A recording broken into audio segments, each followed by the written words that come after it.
One. Hello, everyone, and welcome to another Tower of Babble podcast. As always, I am Julian Mush. I'm joined by Daniel D'Souza and Jeremy Cozier. Hello. And we are here to talk today about the latest in film and television news. If this is their first time listening, welcome. Thank you for coming.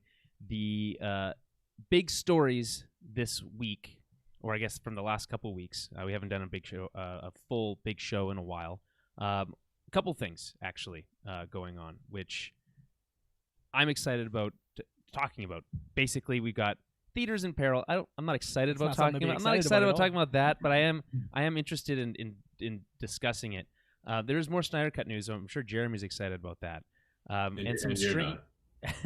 I'm not excited. I'm just not. You'll spin it negatively as well. To be expected.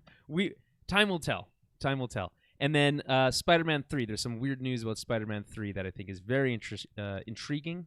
I tried to say interesting and intriguing at the same time. Didn't really work. So those are our kind of big stories for the week. But before we get into that, I'll just say again, if you're new or if you haven't done so already, please follow us on Twitter at TowerBabblecast, Facebook.com/TowerBabblecast, and head over to our website, TowerBabblePodcast.com or TowerBabble.ca. Either one will get you to the same place to find out everything we do. One small announcement. We're going to be reducing down all the places we stream to live down to just Twitch and YouTube for certain events. It just doesn't make sense to do all this work to stream to a whole bunch of places. It'd just be easier to go to Twitch. So you can go to twitch.com/TowerBabblecast, I believe, as well, and find and subscribe to us there. We also have a Patreon if you want to help support the show, patreon.com/TowerBabblecast as well. We do a film club every month there. Dan, can you tell the folks at home what movie we're doing this month? Yeah, actually, this time I can.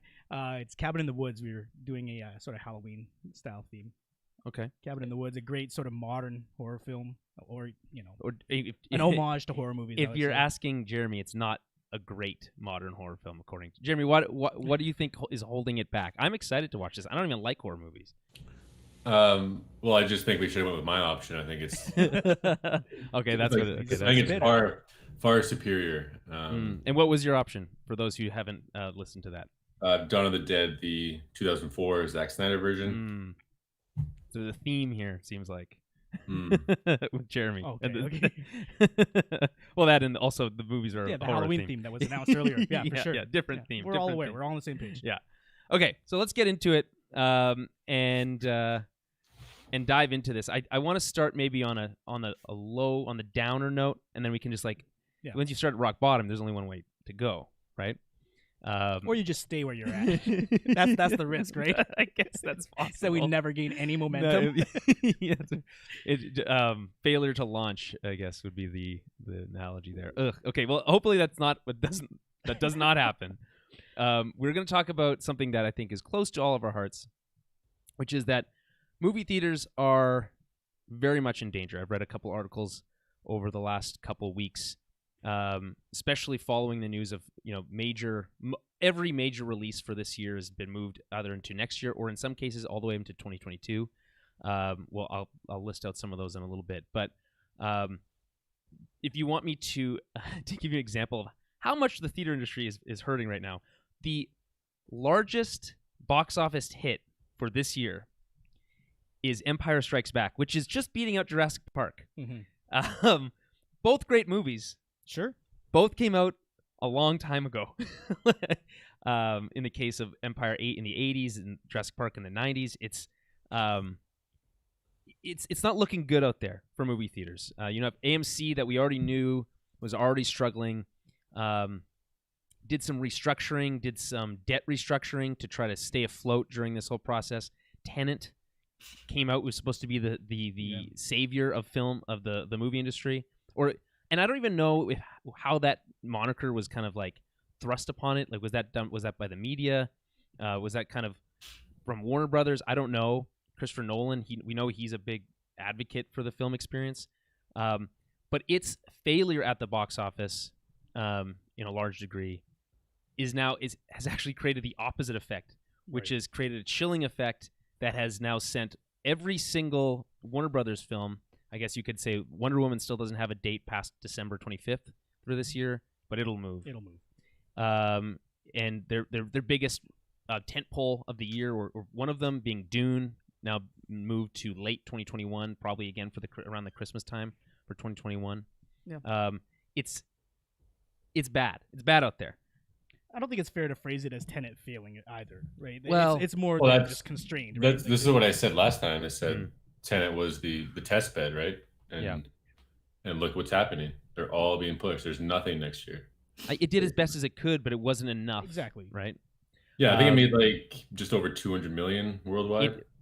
It needs to make about double that to break even. It's not. If there wasn't a pandemic, it probably would have reached $1 billion. Well, I don't know. Maybe it made a little lot. I don't know if it would have made $1 billion. It's a pretty complex movie. It's a hard movie. There was a lot of hype though, so I think it might have gotten up there. Who knows? It would have done well. It for sure would have made money. Yeah. I think likely what will happen with Tenet is it'll get re-released when theaters can reopen. But part of what I want to talk about here is to kind of roll the dice here, and we're going to go into the darkest timeline. That's a Community reference, and discuss the idea or what now it's a Community what reference. We think. Okay, it's a one for those wondering. What we think the world would look like if these major movie chains went bankrupt or went under. What is realistic there? What is that? How does that affect the streaming services? How does it affect tentpole movies? There's a lot to unpack. I guess for me, the first kind of domino for this would have to be AMC. If AMC went under, that'd be like Cineplex going under here in Canada. Sure. There's a lot of real estate, like physical buildings, right? That would be left sitting empty. Well, it's not like they can be used by anybody. They would have to be repurposed or just left abandoned or idle, rather, for a long time. Right, and the longer they sit, the longer, if you try to reopen them as a theater, the more work they would need. Yep. It just becomes very scary, I think. Yes, Dan, do you think it's possible that theaters as we know it ever return? Oh, yeah. They'll return. Okay. It's going to be longer than any of us want it to be. Honestly, this is technically good news. What? Oh, the movie's moving? No, yes, the movie's moving. It's technically good news because it's not going to be encouraging people to go to the theater when it's too dangerous to go, and it's like people couldn't learn that lesson over the summer, so this is the reality that we're stuck in now, right? It is what it is, but my point is that this doesn't exist in a vacuum, right? It's not like these theaters are going under because they're underperforming or people aren't into movies. They literally can't get people into their seats, and people don't want to go because they're afraid, and understandably so. So it's a bit of a different dynamic than just the idea of a chain going under. I think certainly theaters will be back in some capacity in the future. Who knows when? I read a really interesting tweet that was basically very similar to what you just said. It was a little bit more angry. And it was from a film critic. It was basically saying, if theaters die, just let it be known that it wasn't because streaming services killed it, or because blockbusters aren't bringing people to the movies, or all these other lists of things that we talked about. These things are killing movie theaters, right? It will be because of failure of leadership to solve the problem that was facing the whole country. And every country, and not only the whole world. Failure of certain leaders specifically, but also failure of the people that are going out and being irresponsible. That's part of it too. It's not just about pointing fingers at the leaders, right? But there's something to be said about like how. Certainly, that's a fact. Right. I'll just say there's something to be said about how the United States, Hollywood exists in the United States.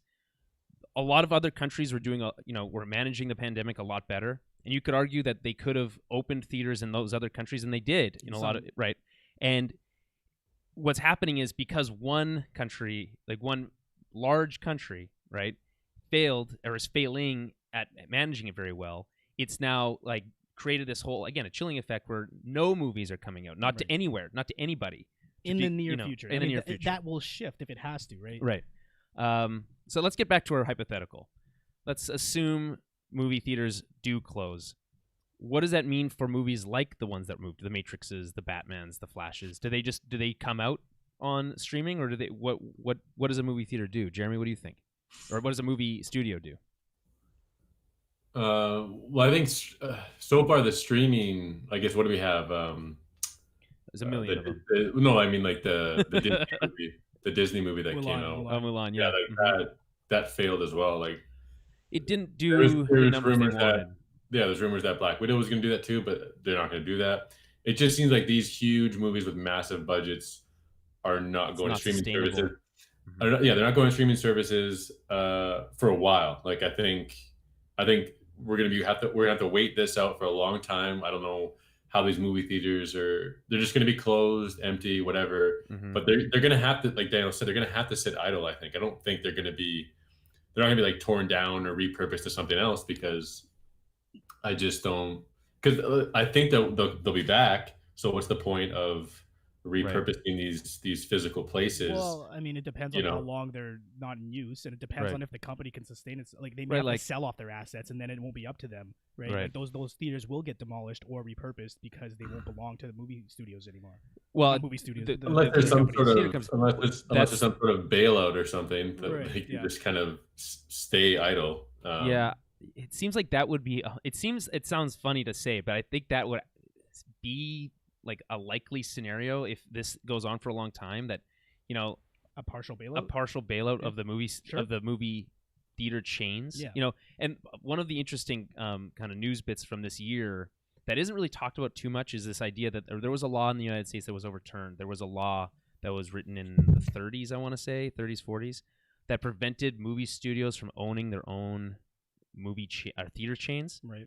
To kind of create separation between the different parts of the process, and that law has been overturned. So now movie studios like Disney can, and we talked about this on the show, can run and buy their own movie studios. Imagine, so if AMC goes out of business, who's got the most money to buy that kind of stuff? It's Amazon, it's Netflix potentially, it's Disney's definitely up there. Disney and Warner Brothers maybe as well. Could you imagine having to go to like the Disney theater to go see the new Avengers movie?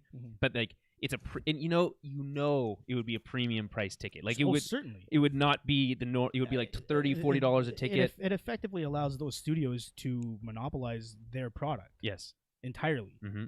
So you will have to pay that $40 ticket price. Maybe not 40, but I don't know. I mean, you say that, but like, how much does it cost for a day pass at Disney World? Yeah. So like that kind of stuff is scary. And would probably be looked at as like a good thing in the event of, AMC's out of business. It's been out of business now for 3 months, 4 months. Disney's coming in, buying up assets. Congratulations, Disney! You're the savior of movie theaters, and I feel like that's how it would be spun, and I don't like that. Let the record show that I'm not a fan of that today. This is how democracy dies. Right. To thunderous applause. That's right. Thank you. Now you can reference Star Wars. So, okay. The other option is that these movies do eventually come to streaming, but I think if that was the case, these movies that I have on the screen here would be the kind of like which final. They can't see. Right. Sorry. Let me read these out. So The Matrix 4 was moved to December 22nd, 2021. The Batman, this one really stings, March 2022. That one really stings. The Flash, November 4th, 2022. Shazam 2, June 2nd, 2023. Black Adam, which had a date, now doesn't even have a date anymore. Dune moved to late 2021. James Bond, No Time to Die, which will be almost out, if not out by now. Spring 2021. F9, which is the Fast and Furious sequel. May 28th, 2021. Black Widow, which should have been out a long time ago. May 7th, 2021. This, by the way, marks the first time since 2009, since before the first Iron Man, where there hasn't been an MCU film in theaters. It seems weird to think that or say that out loud, but it's true. And then Wonder Woman 1984, like I said, still technically set for this Christmas, but again, will likely move. So if in the event of this hypothetical darkest timeline, that movie theaters close for good, these movies eventually come to a streaming service in some fashion, either premium VOD, so like the Mulan situation where you play a little extra, or just are released in different venues. I think the solution, at least maybe a short-term solution for the streaming service, Mhm. is to have a tiered streaming service thing. So your regular Netflix is what it Right. is, and then you can pay for Netflix Premium or whatever, figure out the names later, and that gives you access to early access to some of these newer releases if they're being released. You know what word's never used hasn't been used for any of these streaming services? Plus. They should just call it Netflix Plus. Right. Yeah. Yeah. But I guess so the one thing with Mulan, which is a little bit, it's kind of it's not a perfect test because the movie itself was kind of not considered to be that great. It bombed in China, and it was kind of made for the Chinese market in a lot of ways, and there's a lot of weird kind of press around it it's not. So that one's kind of weird. Maybe we need a couple more tests of that model for it to kind of be proven out. But what I was getting at was if in this darkest timeline, this is the end of movie theaters, these are the last movies of this style, of this scaled budget, that are made for a very long time. Yep. There won't be a Matrix 4 or a Fast and Furious 9 that costs $100 million. Fast and Furious definitely. Matrix. I mean, the first Matrix didn't have a huge budget, right? Like there's ways to get creative with this stuff, and that's sort of the silver lining. Sure. Yeah, and constraints sometimes breed more creativity, and that's good. But that being said, we kind of set the stage for this MCU thing, and maybe it's good that we got all the way to the end of Endgame, and it's okay, well, that's it now. There is no phase 4. That was the best it'll ever get, and you can all go home. But yeah, Jeremy, what do you think of this whole? What is this in this hypothetical? What's the silver lining? What do you think would either save theaters, or save big budget tentpoles? What do you think? I don't think anything's going to save anything. I think. That's it. All over. Full stop. Period. The only silver lining is that if we get to a place where we're kind of safe and we're good to go, we're gonna get back to back blockbusters. It's gonna be. It'll be a Renaissance type thing of just. And not only that, people will be so amped to go out and do anything. Right. It'll be huge for them at that. But it's just so unknown, right? You see all these dates move. We've seen them move time and time again. Yeah. These spring dates of 2021, I just don't see that holding up. Right.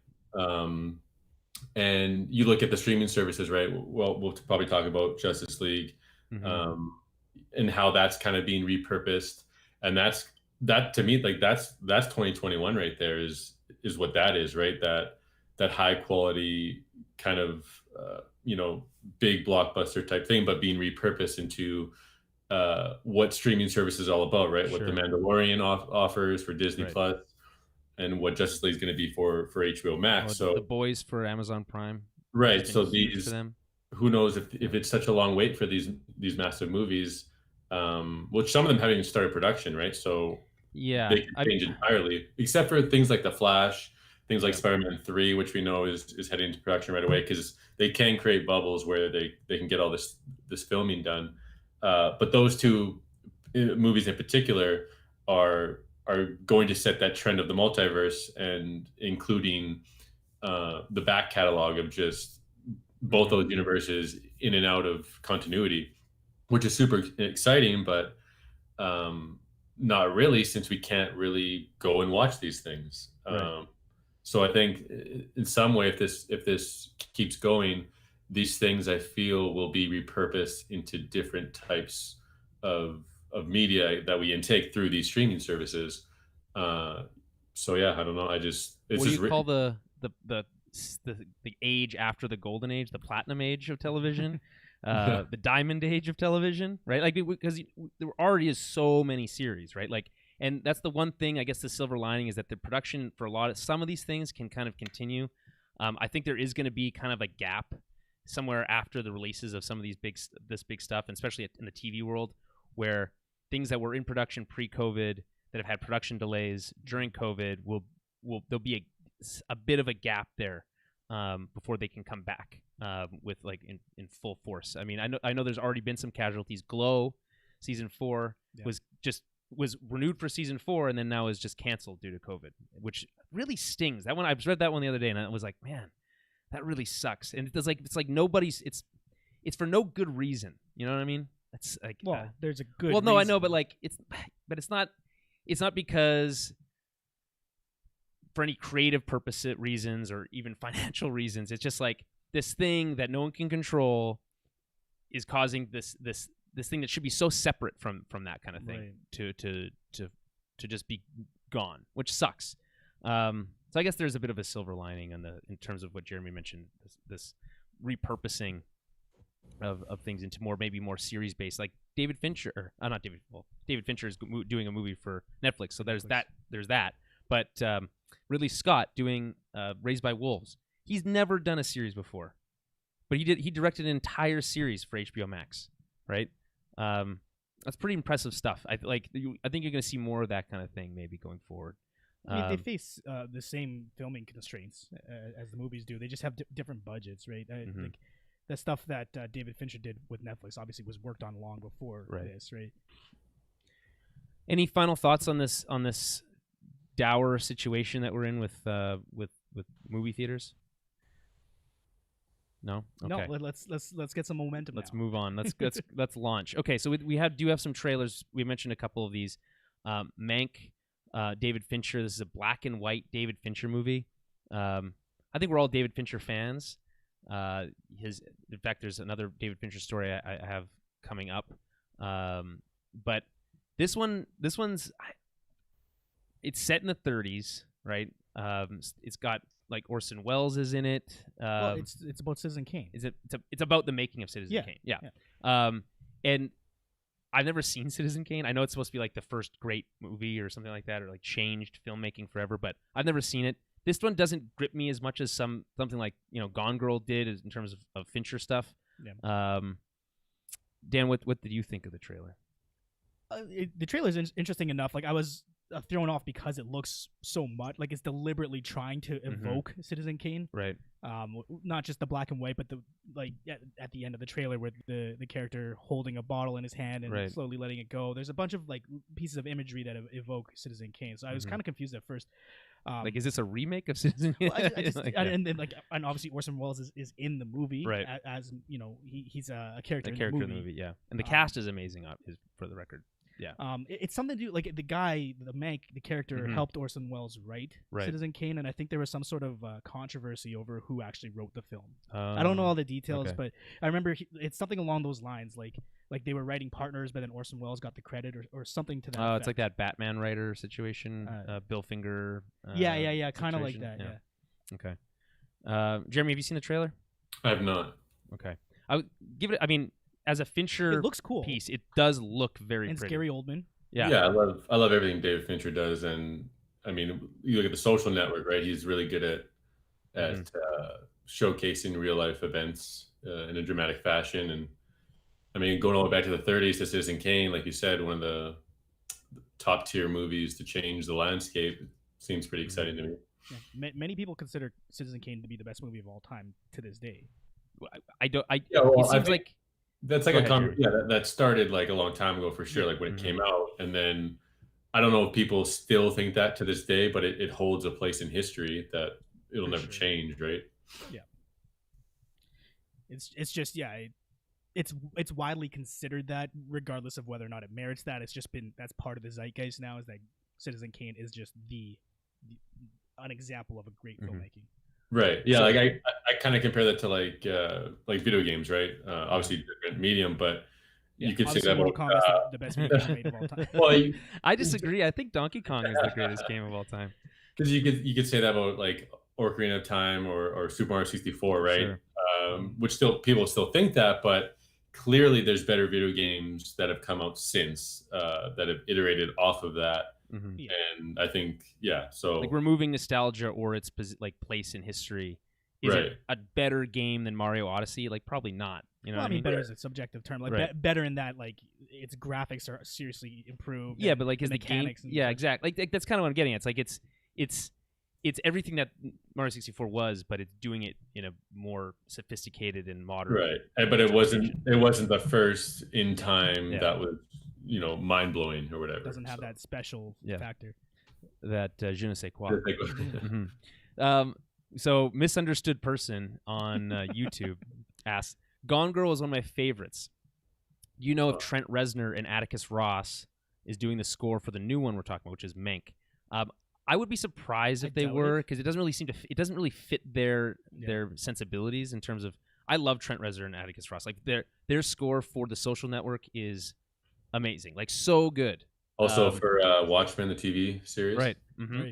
Right. Like unbeatable stuff, and I think you'll likely see them again. And this is why I want to kind of bring this up now, since we're talking about Fincher. There's been some discussion around a Social Network 2 coming out, and with Fincher. I mean, this is still fairly early on, but as long as it has the same writer. Yeah, that's what I was literally just gonna. Where the Aaron Sorkin. So he said in an interview saying that we're kind of now seeing the quote unquote discover the dark side of Facebook, and he would want to like tell that story, right? I think that's a very compelling idea for a sequel. Like the first movie felt like it was almost too soon, of a movie. They all do. I mean, at what point does that just become a doc, right? Like we're talking about a real life company that is active while the movie's being made. I mean, why not make a documentary if you want to show the dark side of Facebook? Do you want people to watch it? So it's just a dramatization, but then it's not exact. It's as such. It's not necessarily the true story, right? It is always a dramatization. Well, yeah, exactly. But even a documentary is a subjective view of it. Well, sure, but my point is I'm not a huge fan of like biopics while the person is still alive and working. Sure, like the story's not done being told, so why we're telling a piece of it. But if that part of that life has been told. Hard to define. Dan, have you seen The Social Network? He has not. No. Yeah, I mean, like, it's regarded as the Facebook movie, but it's more than that, right? Like it could be you could replace it with anything, right? It's just it's people coming up with an idea, and this idea kind of takes over the world, which we know social media and apps and all that stuff have. Mm-hmm. And it's just such a compelling story, but it's obviously based off true events, right? With brilliant actors and brilliant writing. Mm-hmm. And directing, everything. I love that movie. It's a very good movie, and I think you're right, Dan. From that perspective, sure. Do a documentary. There's already one on Netflix about this exact idea. Right. Yeah. But I think there is something to be said about taking these real life events and giving them kind of a dramatized feel to them, kind of give them a little bit of artistic weight. No, but it just takes the weight away from the reality of those events, and ultimately what it does is it turns real life events, and in this case the darker side of Facebook, which we're discussing, into entertainment, into something that people take less seriously and don't probably internalize and consider as much as they should. Don't you think it would? Maybe people aren't even as aware of that stuff as they would be, and would be more aware of it because of that. Yeah, it's not a terrible endeavor. It rubs me the wrong way, and I have a hard time articulating that, I guess. All right, fair enough. All right, so let's move on. There was a trailer for the Monster Hunter movie. I only put this in here because it's so crazy. It stars Mila Djokovic, and it is it Djokovic? Jokovic? It's Jovovich with a V. Yeah, but like Djokovic. I've always assumed it was pronounced that way. Maybe there's no K. But like sometimes like W's are pronounced like V's in German. I don't remember an Werner, instance of a Werner. V being pronounced as a K though. Yeah, but like I don't know. I don't know every language. Sure. Anyway, Jovovich. Anyway, this is a huge like is it Jovovich maybe? I don't know. It's this huge video game franchise that is like set in like a fantasy world, and you hunt monsters, and it's huge. It's a huge franchise. But this trailer is like, it's Mila.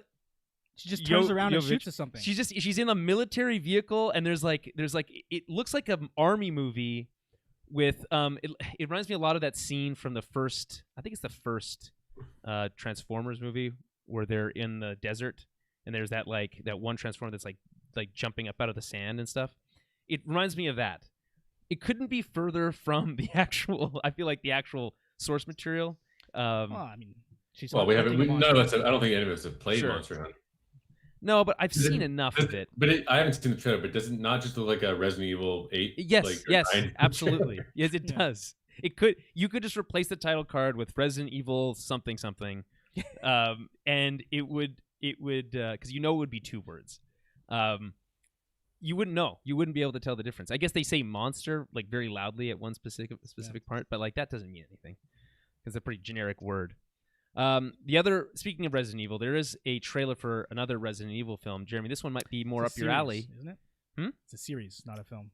Oh, he's right. I think it is a series. I'd have this under the movie section, but I'm talking about it now. Anyway. It's animated, right? It's animated. Yeah. Infinite Darkness. It stars. Who does it star? Leon S. Kennedy. Right. And I don't know. Was it Claire? Claire? I think Was it it's Claire. Yeah. It's called Infinite Darkness. It's quote unquote. This is literally the only text from the trailer.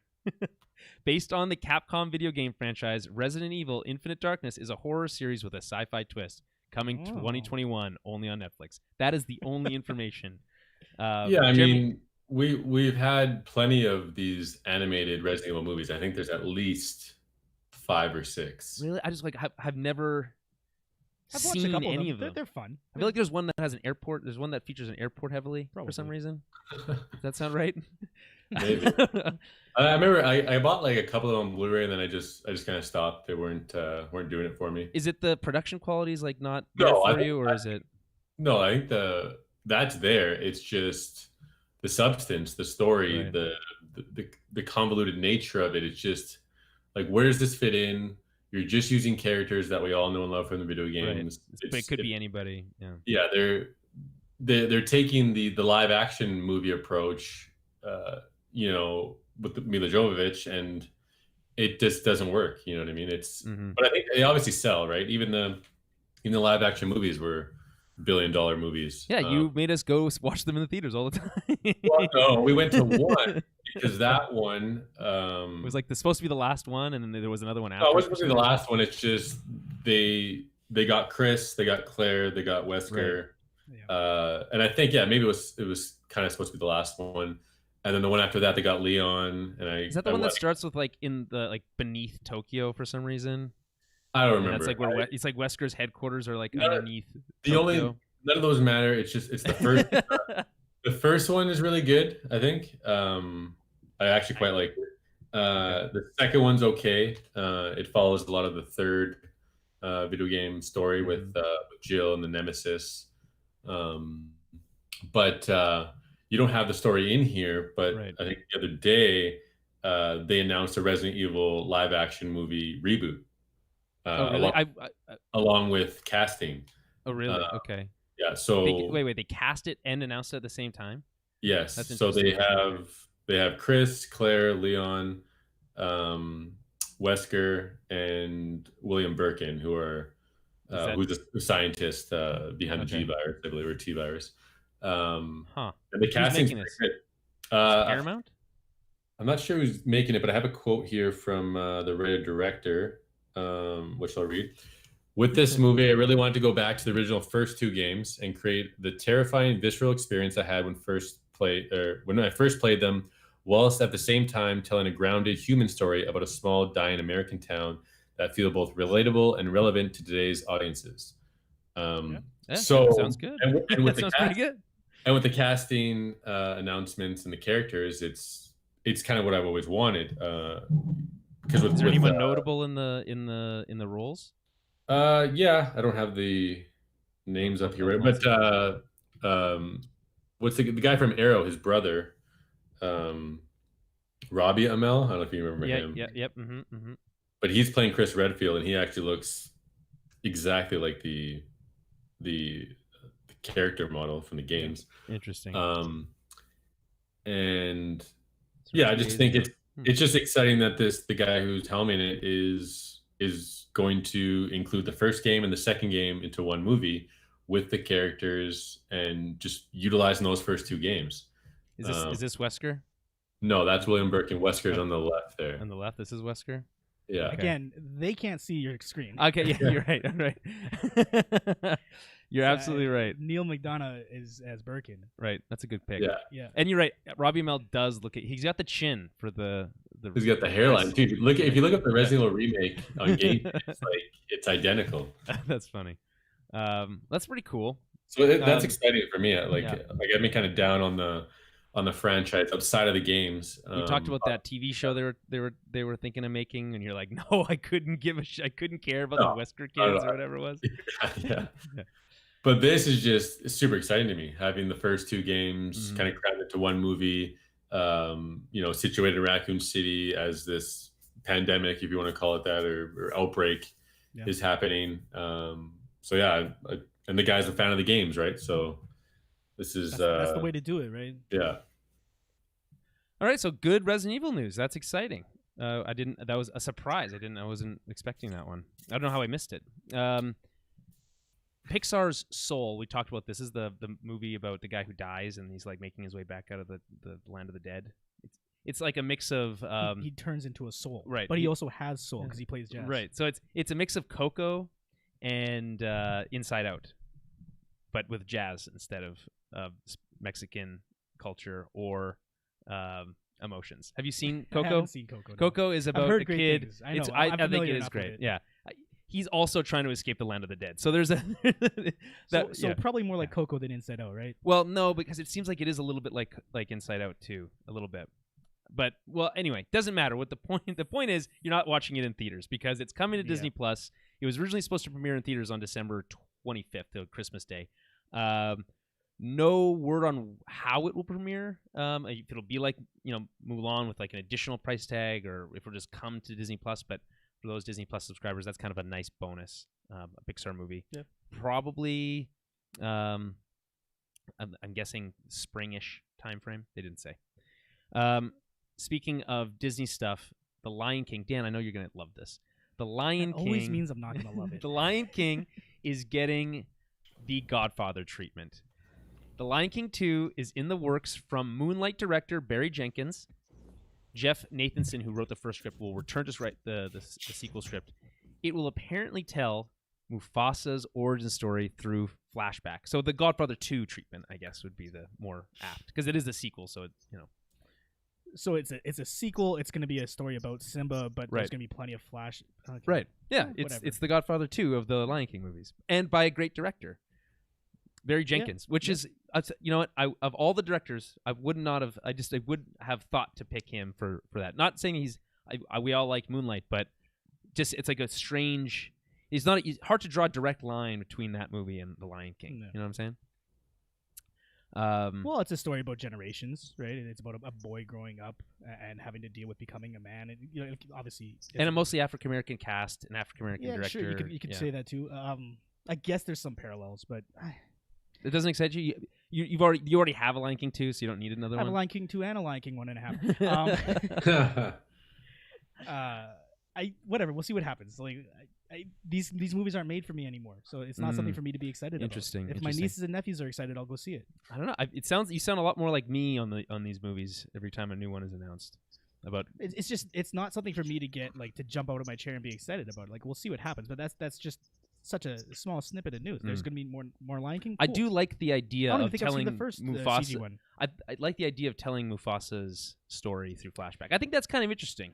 I mean, it's the only thing that I find interesting. I think it certainly could be interesting, especially with the actor playing Mufasa. Yeah, is James Earl Jones? Well, it doesn't say, but you'd have to assume, right? Yeah. Okay, Spider-Man 3. So this is some weird stuff, but it's exciting, I think. From the nerdy perspective, we've done some of the business side. Wait. We've talked about the business stuff with the movie theaters. We talked about some of the trailers, some of the hype stuff. Let's get into the nerdy stuff for a little bit here. Let's really get down and dirty with the nerd. Jamie Foxx's Electro is returning somehow. It's weird to say returning, but is joining, I guess, the cast of Spider-Man 3. Apparently, the one tidbit of news here is that he won't be blue this time. Oh, so he got better. Yeah. No, he's cured. He confirmed it too. Yeah. So this is official. Yep. What the wrinkle here is the news that came out today is that Benedict Cumberbatch's Doctor Strange will also appear. Yeah. Also official. There's also some rumors that Kirsten Dunst will also appear as MJ. Oh, okay. So that I hadn't heard. But I guess not surprising. Basically, it's just they're leading to a live action Spider-Verse. This kind of multi-dimensional thing is becoming very popular all of a sudden. Yeah, like I mentioned earlier with the Flash and Spider-Man 3, right? Yeah. DC versus Marvel. This is the next big thing, right? It's always been a huge part of comics. It inevitably, as comic book properties got this big in the film industry, it was going to happen. I think it's going to be confusing for a lot of people. Do you think I guess like it seems like it's becoming more of a thing throughout like all of pop culture, right? So like we talked about the Community episode earlier. I was listening to a podcast. They mentioned that Star Trek 2009 introduced the concept of a multiverse, right? Mm-hmm. Kind of, I think so did like previous Star Treks as well. It's not exactly a novel concept, but it just seems to be so much more widely accepted. Maybe people are just more. Do you think? Here's the true question here. We really boil it down. Our audience is ready for multiverse stories. They don't have a choice. I mean, we already the Spider-Verse obviously did well. Yeah, because it's basically just fanfare. It involves every type of fan. You get rewarded when you watch this because you know where that's from, you remember it, and it's just a thrilling type of experience. But what to me, what if you're not aware of those connections? Is it still as satisfying? Maybe not as satisfying, but is it still just at the end of the day, you get a bunch of cool characters show up in a superhero movie, right? It's like if you like Spider-Man, you get a bunch of them. Congratulations. Yeah. You like Spider-Man, here's 5, right? I guess like is it just maybe it feels when you put it like that, it kind of feels a little. What is that? That's not me. Is that on your end, Jeremy? No, what? Something's making noise at me.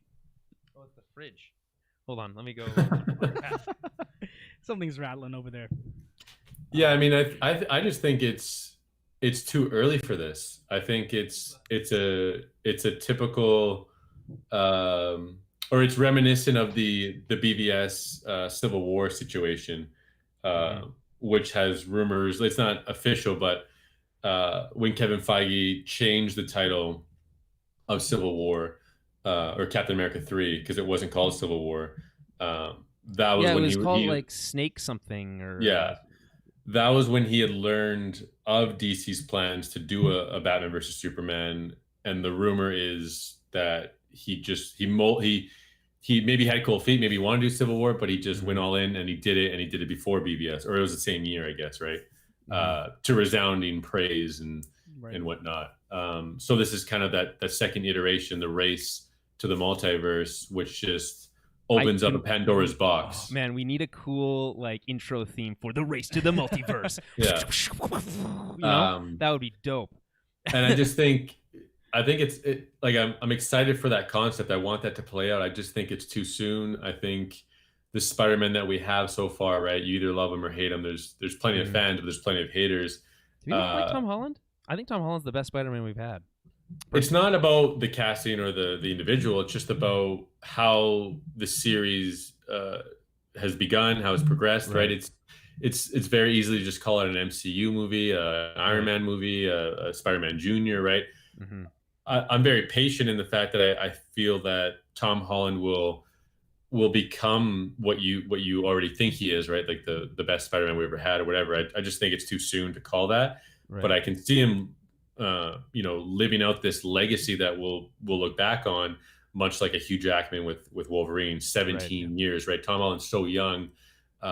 He's going to play Spider-Man for so long. It's what we're hoping for with Uncharted and him as well. Right, exactly. Sony wants to do a small version of that there with that for sure. Right. But I just think it's too soon. I think we need to have these actors go on smaller adventures and build out. Actually, be in New York maybe for a little bit. Yeah, build out the idea. Yeah, build out the side characters more, and because it's like, look at this news. It's Jamie Foxx's Electro from the Amazing Spider-Man 1 and 2. You know what I mean? Like, is it 2? I thought it might have been the first one. I honestly don't remember. No, it's the second was the one. First one. Yeah. Yeah, and then throwing who? You remember when they turn all the cranes in Amazing Spider-Man? They're like, "Hey, Spider-Man, let me help you out," and they all the cranes turn. Oh yeah. Okay. Sorry, I'm sorry I interrupted. Continue. Right, and then it's just throwing too much at it. It doesn't, to me, this doesn't feel like it's going to be an exciting Spider-Man movie. It just feels like a setup MCU movie for the next big phase, and it's exciting because you get all these bits and pieces from Marvel's history. But I don't know. It doesn't excite me right now. I mean, obviously, when we're watching this thing, it's going to be mind blowing, right? Seeing who's going to pop up, right? You know, like you got what's going on with them. There's some sort of surprises, right? Like like you look back you look back at the cartoon, like when we were kids, right? Like the first type of multiverse we ever witnessed with Spider-Man and Madam Web and all the other Spider-Man. It was just so cool, right? Like it's just something you'll never forget. And they're trying to include that same type of thing here, but again, I just think it's too soon. So it's and Jamie Foxx, like you mentioned that feels more like a setup for more MCU stuff. For me, it feels more like a business necessity out of Sony. Sony's like, we need to squeeze as much spider juice out of this little Spider-Man that we have. It's a joint venture, right? If Doctor Strange is in it, exactly. It's a reality. But it would. I don't think so. If Marvel had its way and didn't have to deal with Sony, I don't think it would be doing a multiverse story with Spider-Man. Correct, because it needs because they talk about how Spider-Man is going to play in both worlds, right? Right. So this movie sets up that there's going to be two divergent paths, but this movie here, we're going to focus on the creation of that and what exists outside of the MCU, but not really anymore. They're all going to be connected in some way and play with one another whenever. I guess that's a way to have your cake and eat it too, right? Like, hey, we know that Spider-Man has to go. I guess this Tom Holland's going to go fight Venom. You know, the what's his name? Who plays Venom? It's Tom Hardy. Tom Hardy's the Toms. Toms will face off against each other. I don't think that's going to be very good, for the record. Well, who knows? But it's like, but the MCU can be like, no, guys, that happened in a different universe. That's a different universe problem, right? And then he can come back to this one and deal with the problems in this universe, and then maybe never mention those things that ever happened in the other universe, right? Because if he can't something timeline, yada yada something, right? That's one possibility. You can play it that way, I guess. There's the one thing with playing with, and we talked about this with the DC stuff, you know, with the Flashpoint, is that it gives you the ability to kind of do whatever the fuck you want, which is almost maybe too much power, you know? Like, you probably want to be, like, when you're doing this multi-movie cinematic universe thing, it's almost like, let's just try to keep it down to like one universe for now, you know? Well, it has to make some sort of cohesive sense, right? It has to fit into their larger cinematic universe, and in this case, into multiple cinematic universes. Which is unprecedented, never been done. Yeah. I think it's clear, though, that the multiverse isn't a Spider-Man story as much as it's going to be a Doctor Strange story, right? Well, there's the Mansions of Madness. So I think that's a part of like what that's what I wanted to ask. Like, I don't know what the timeline is like, but between Mansions of Madness, this, and WandaVision, like that's multiverse. That's all multiverse. Yeah, multiverse of madness. Yeah. I think you said you didn't. I don't think you said an actual word. I said Mansion of Madness. I'm trying to understand why I thought it was Mansion. I don't know. But something else called and then you also consider the WandaVision stuff, which we haven't talked about yet. But that trailer for WandaVision also kind of teases the idea of a pocket universe. This concept of again multiple universes, or the ability to manipulate multiple universes. And we know that WandaVision leads directly into Multiverse of Madness. And then if there is a multiverse story being told to Spider-Man, then I guess it makes logical sense that Cumberbatch would be there. I can't imagine he'll have a huge role in that movie. You'd almost want Cumberbatch and Madam Web to be in the movie, you know? Like that'd be like a cool kind of like there's no tit for tat. There's no way. Well, they did talk about a Madam Web movie being in development. That was something from a couple months ago. Well, and if that's the case, I would agree largely with Jeremy. That's way too early for that. Well, I don't. If you look at both, you can use examples of DC. You can use examples with Sony. Really, there's only been one company that has had patience of any kind with this kind of stuff, and it has been Disney, to say no. We're gonna you know how many years it was until the first Avengers movie. It was like, was it 4 or 5 years before the first one? Maybe longer, 6. And was it 2012 the first one?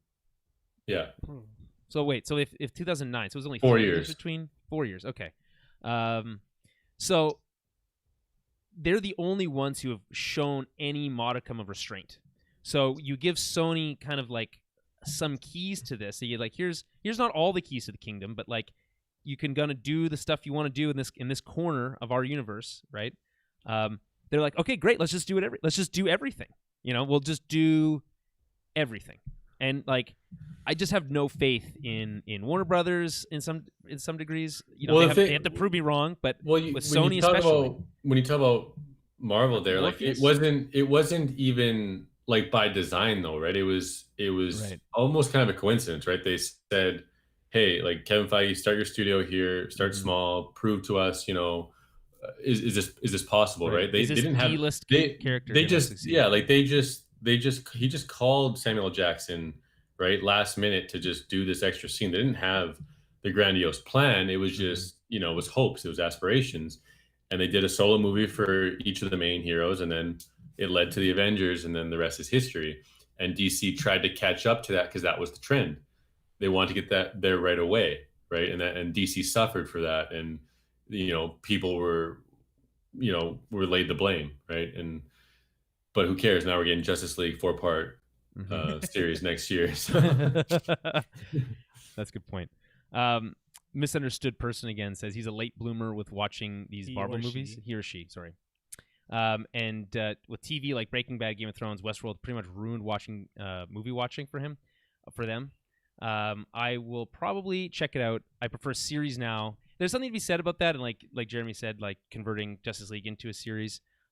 But the Marvel movies are essentially a big TV series with like really huge budgets just per episode, right? So that if you watch it like that, it's kind of like the best of both worlds. Yeah, but there's some episodes you can skip. Well, there's always episodes you can skip. Yeah. I think people are gonna want to say skip Ant-Man. I think you shouldn't. I think Ant-Man is pretty good. Maybe skip Captain Marvel. You get more of a reward if you invest more. Yeah. For sure. But you're also punished if you invest more. Well, I mean, it depends. It depends how you want to look at it. From just like your time is used. You spent it. You can't get it back. My focus, my brain power. Yeah. Right, yeah. There's a couple things about Spider-Man 3. So we know that it's going to use the word home somehow. Sony's Amy Pascal confirmed that. So it'll be the home trilogy for Spider-Man stuff. And Homecoming, Far From Home. Right. Homeward Bound. Home on the Range. I bet it's a home on the range, like home, comma, home on the range. Exactly. That would be good. Home away.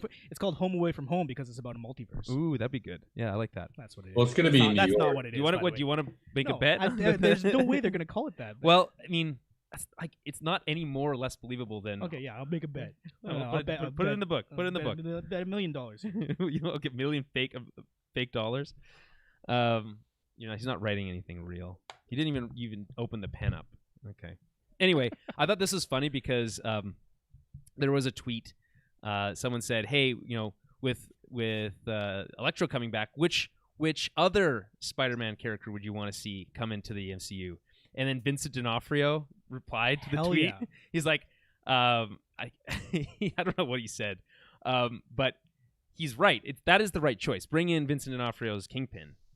Wilson. Yeah, we've been saying that for a while. That if we just want him, especially if they're back in New York, just Daredevil bring him back. and him.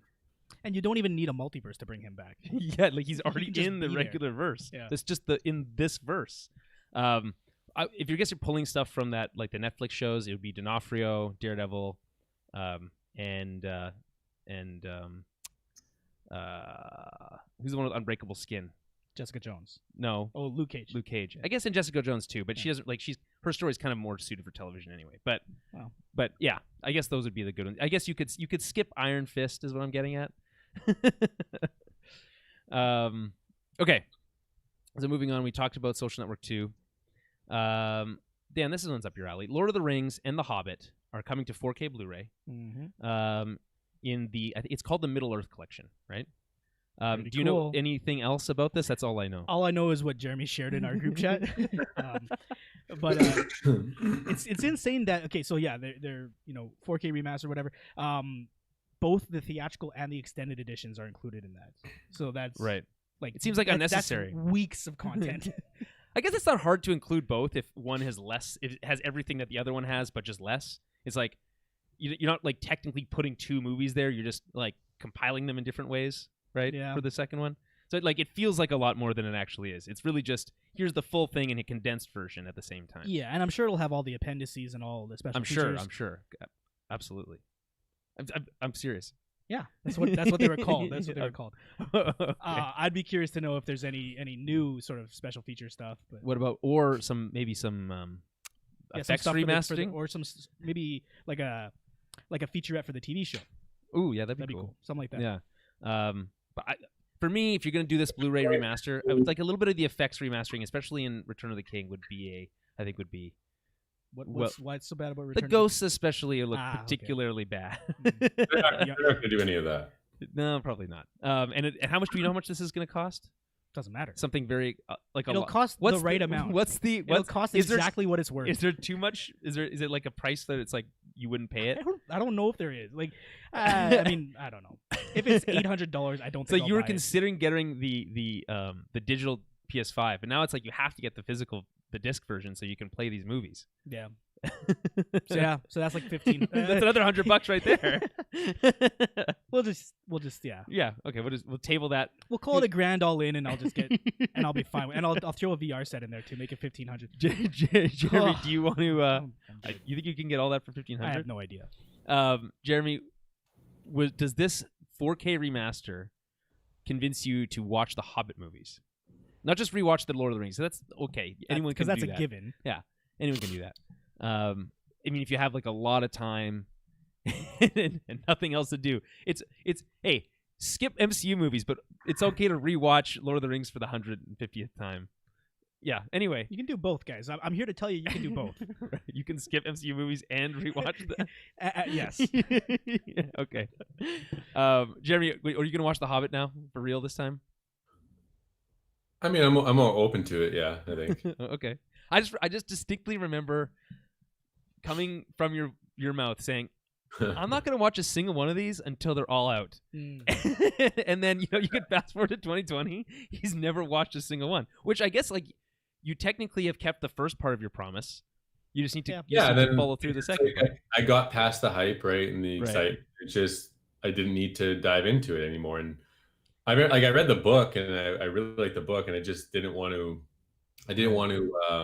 like bad taste over it. You know what I mean? Like visuals and all that stuff. So I just like to leave it as an imaginative experience, I guess. Here's the true question, Dan.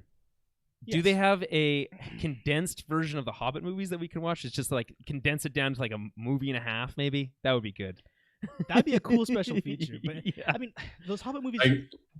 Go ahead. It's not the stuff from the appendices that makes them unwatchable. It's like the goofiness, the lack of substance in the writing, like that weird sort of romance they tried to shoehorn in with Keely and I don't remember the elf's name, Florian or something. No, right. Tell me.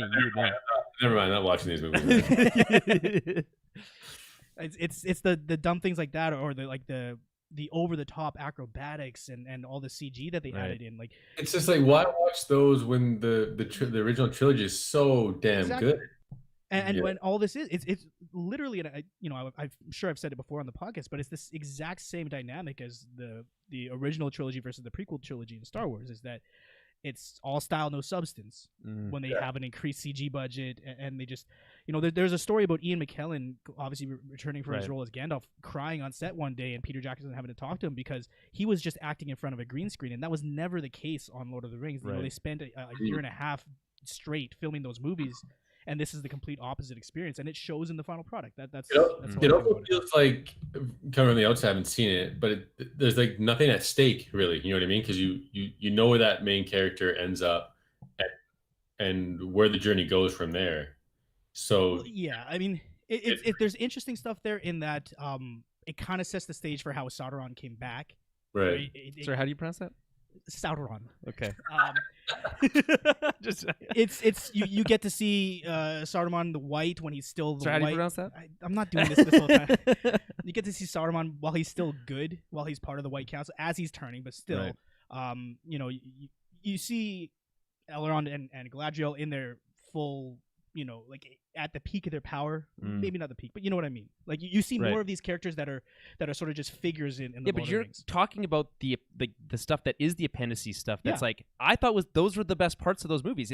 But like the book, The Hobbit, is great, but it's like for some reason the actual stuff that follows Bilbo and his journey is like the least interesting part of the whole movie. It's because, like, honestly, look at what they did with and to the filmmakers' credit, this is sort of what it's like in the book, right? But look at how they treat the dwarves in the movie. They're like super goofy, a lot of prosthetics. Like there's like real cartoonish humor with them, like bonking their head on something, and like I swear to God, there's sound effects of like a or something like that. Like it's ridiculous, right? And the book is a little goofy, and like the dwarves are singing all the time, but it's not to that level, and it really made the movie a much more juvenile experience, and kind of, to my mind, undercut the stuff from the appendices that was on the same level as the epic Lord of the Rings action. But The Hobbit was, like you said, it always was more of a younger book, a younger story, right?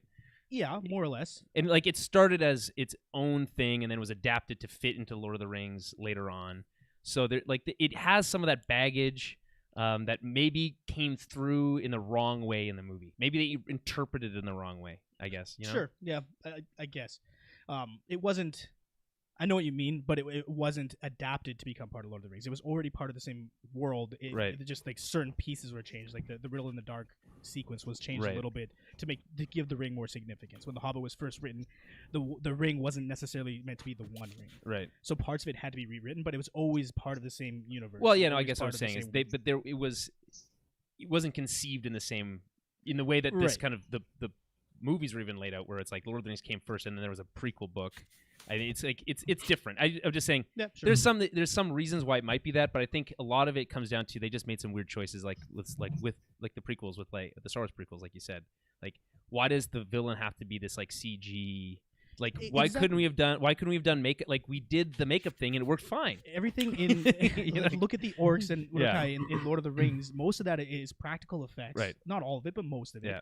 And you can really tell when it's CG because it wasn't that great back then. But then in The Hobbit, all of them, the main bad guys are all entirely CG. Yeah. What we need to do is tell us.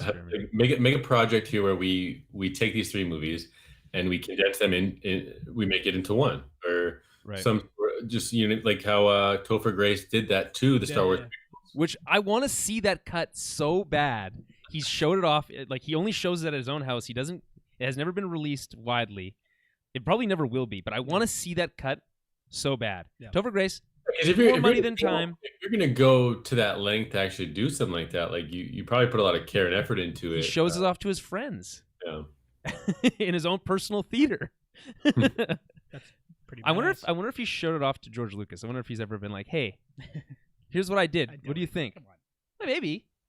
George has always been kind of the guy who's never been that upset with people doing that kind of thing. He doesn't necessarily he has ownership over the stuff he does, but he's always felt like it's cool to explore and play around with this stuff. So maybe I don't know. Okay, let's move on.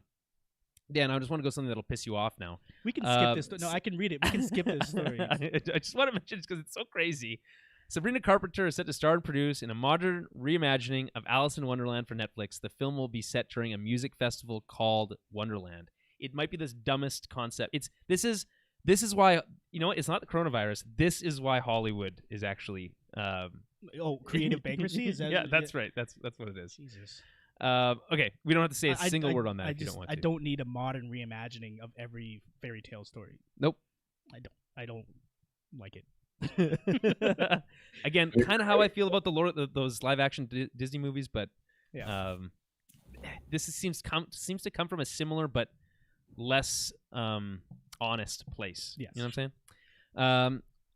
The Joker producer, the producer from the film Joker, it's hard to say because there's no "the" in Joker, is considering or bandied about the idea of making a Mr. Freeze movie, saying that, quote, if any villain was studied like Joker, Freeze. Oh yeah, obviously, would be studied like Joker, there were so many great possibilities. You could deal with Mr. Freeze and the loss of his wife, the empathy, the emotions that created. I could see making a movie. Yeah, like there is already a really good recreation. Well, the original version of that story, which is Heart of Ice, which from the animated series. Yeah. Now remastered in Blu-ray. Available on at home video now. I don't know if I would need to see that movie, to be honest. I don't know if it needs to exist. I think it's Heart's in the right place, but it's ultimately derivative. His Heart of Ice is in the right place. Yeah, exactly. But it does. It's not going to work for every villain. I think Mr. Freeze is probably one of the better candidates. In Batman's pantheon. I guess it would be like if you did it like the purely like earnest way that they did Joker, where it's just like this scientist and his wife is dying and he's trying to find a way to save her life, and by doing so it's it's kind of like a tragedy, sort of classic tragedy story. That would be okay. Well, the character Mr. Freeze, the whole thing with his wife really humanizes him, right? Yeah. And it makes him relatable to a degree to audience members. So he's not necessarily a purely evil bad guy. You can understand his motivations, and that's what makes him an effective villain, right? So that's why I say he's one of the better candidates for it. Could you think of another? I cannot. I wouldn't want to see like a Killer Croc. The Penguin. Penguin, sure. I mean, it's like another gangster movie. Yeah. You could do maybe Victor Zsasz. maybe Riddler, but even that, no, you can't do Zsasz. You could not do Zsasz. I know. Zsasz is a pure psychotic. I know. Yeah.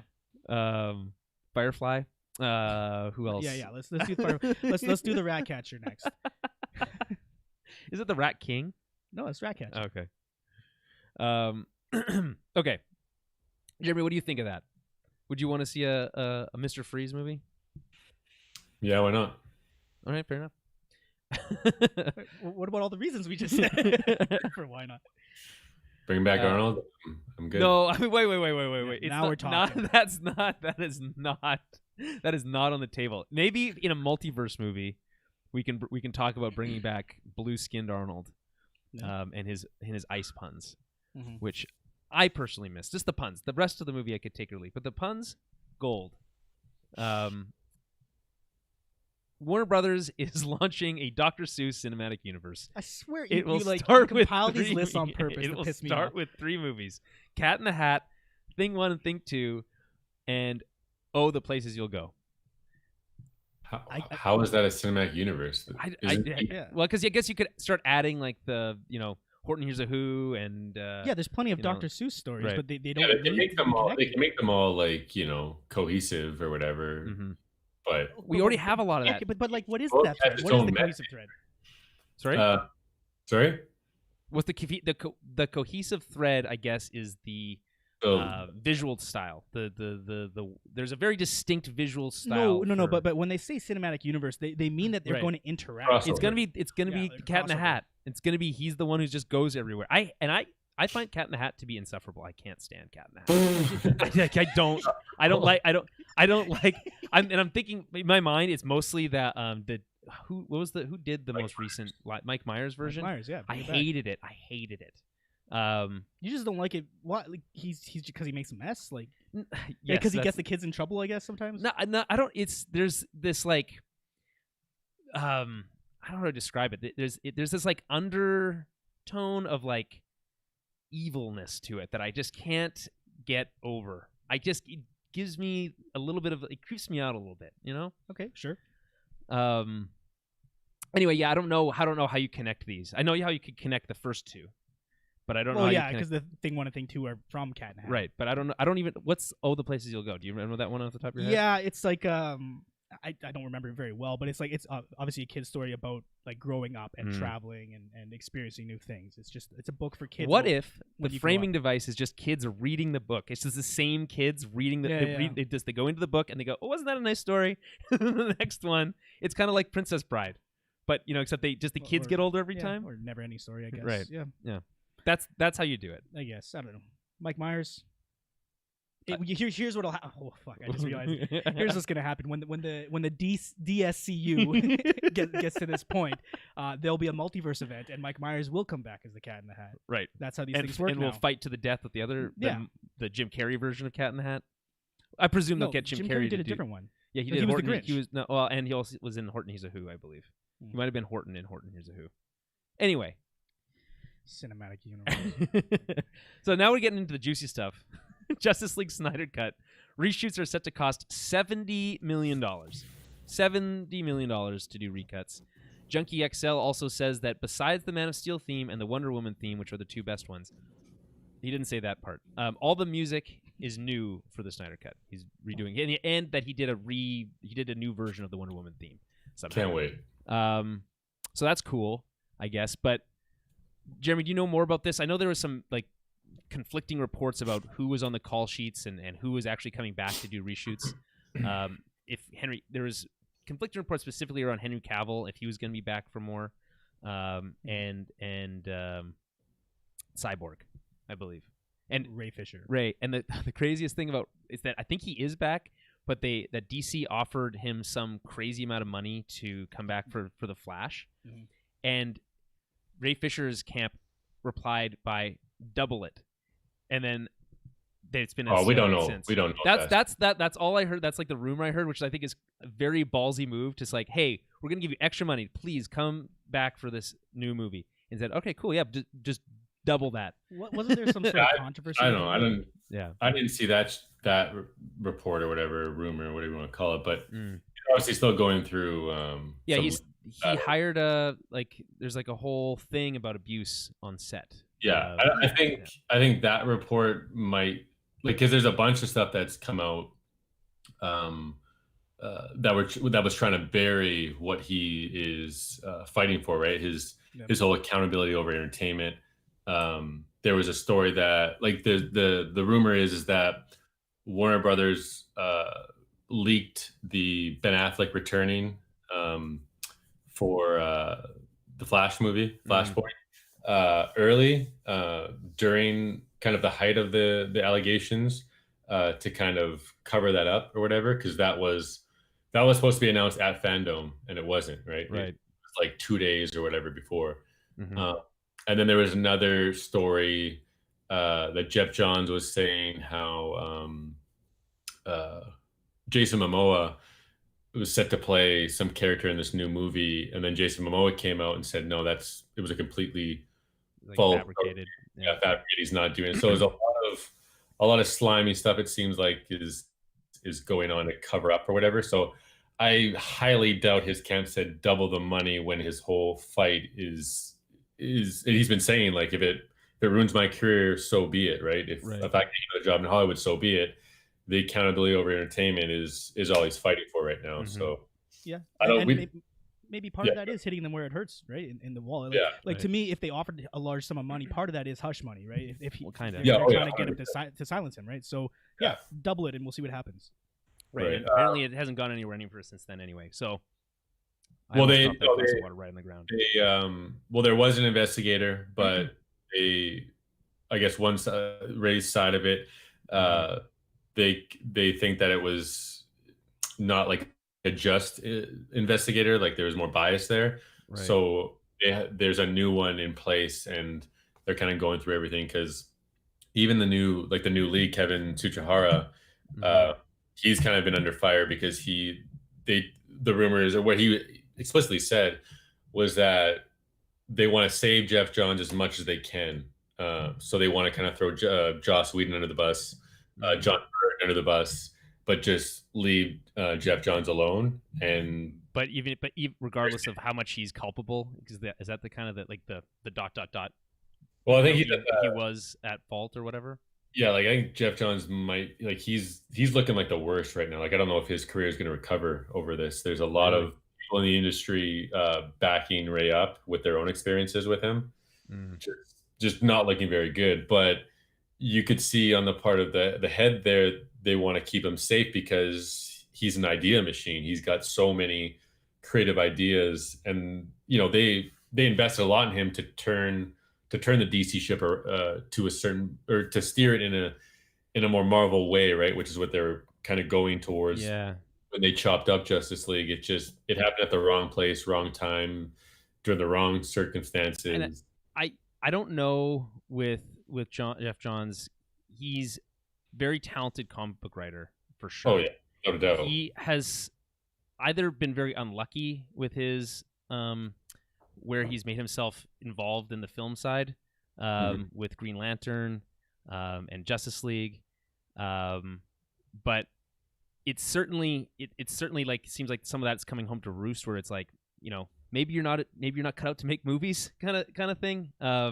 Which I don't know. Maybe if it means that he goes back to concentrating more on writing, maybe that's a kind of like a silver lining to the whole thing. Maybe, I don't know. Right. I mean, that's kind of what happened, right? Basically demoted, but given his own studio. He's basically separate from DC now. Like, he's not even employed by DC. He has his own like business, right? That's his whole thing. Well, it's a studio that is granted money through Warner Brothers, right? To create content. So he's done Stargirl, right?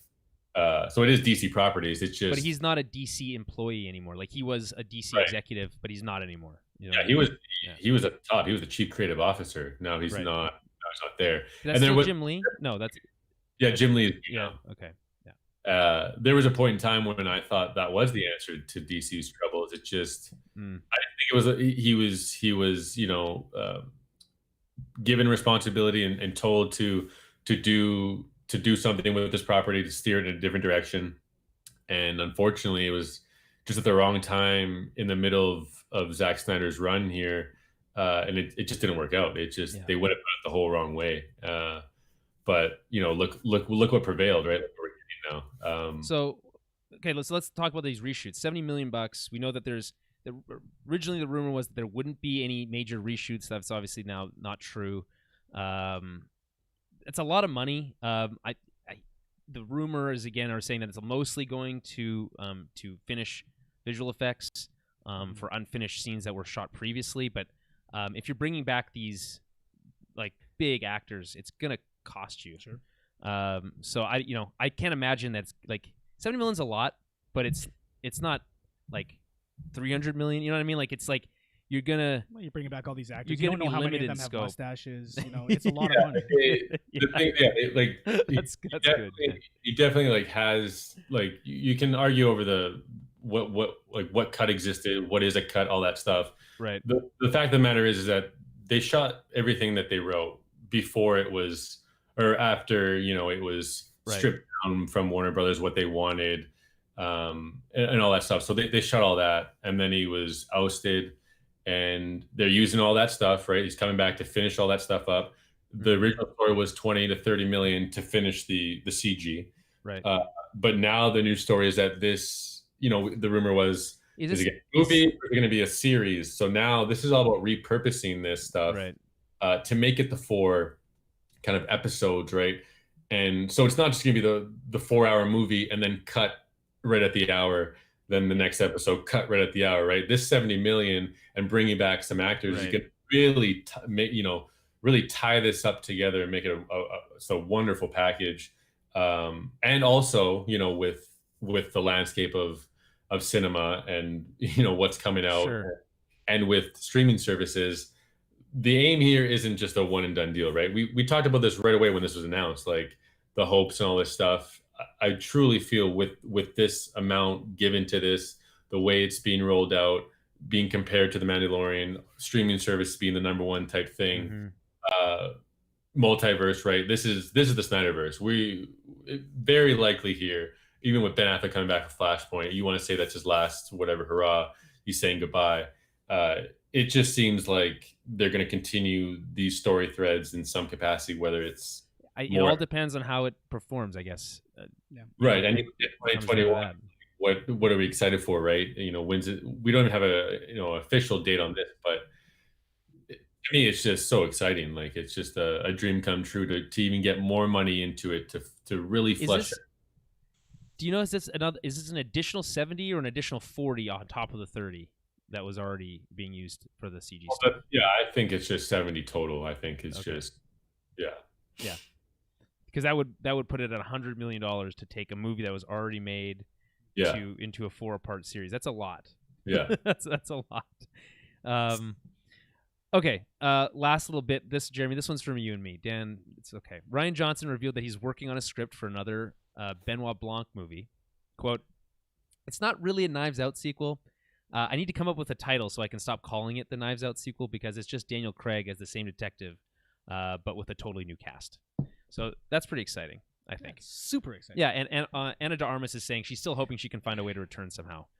It would be cool if they like did a thing where I guess it's like maybe it is weird if you like do use the same cast but they're all playing different characters. It's kind of fun but also confusing. Maybe. Well, that only works if it's a multiverse. I'm gonna keep doing this whole episode. All right. Okay. So let's transition to television. There's not too much here. There's been a couple trailers, one for Invincible, one for The Expanse Season 5. Dan, Boom. do you want to talk about The Expanse Season 5? Why should people be excited for this? That's one of like 3 things on this list that really matter. Okay, so tell me why. It's a phenomenal show. If you haven't seen any of The Expanse, I highly recommend it. A lot of people are calling it Game of Thrones in space. It's not quite that, but it has a lot of parallels. But it's just a phenomenal sci-fi property. Jeremy, have you seen any of it? Probably not. I think I tried to watch it, but I couldn't get into it. The first season, I like with most TV shows, hard to get into. There's usually a hump, and it's usually around the 5 or 6 episode, area. If you get past that, you're either into it or you're not. In my mind, that's kind of how I decide whether or not I'm going to continue watching a show. Is if I make it past 5 episodes and I'm still into it, then it's probably worth my time, right? This one, it's. I think The Expanse is probably one of the most aptly named TV properties ever because and in this case, it's based on a book series. The entire series is called The Expanse, but each book has different names. And they're dope names too. The first one's called Leviathan Wakes. That's cool. Yeah, you're right. Mm-hmm. They're almost as cool as those hot sauce names that you got. Yeah. There's Caliban's Wrath. There's some crazy things like that. Cool. Hot sauces, craft beer, and this show.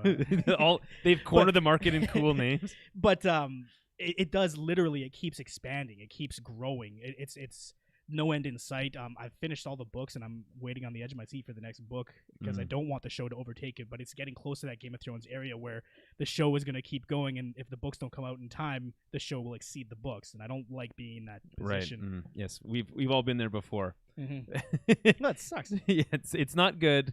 Or at least it rarely works out well. We'll put it that way. So this trailer, is there anything specific? I know. So season 4 was the last. Where was it before? Amazon Prime. Sci-Fi. It's on Sci-Fi Channel, and then it got canceled.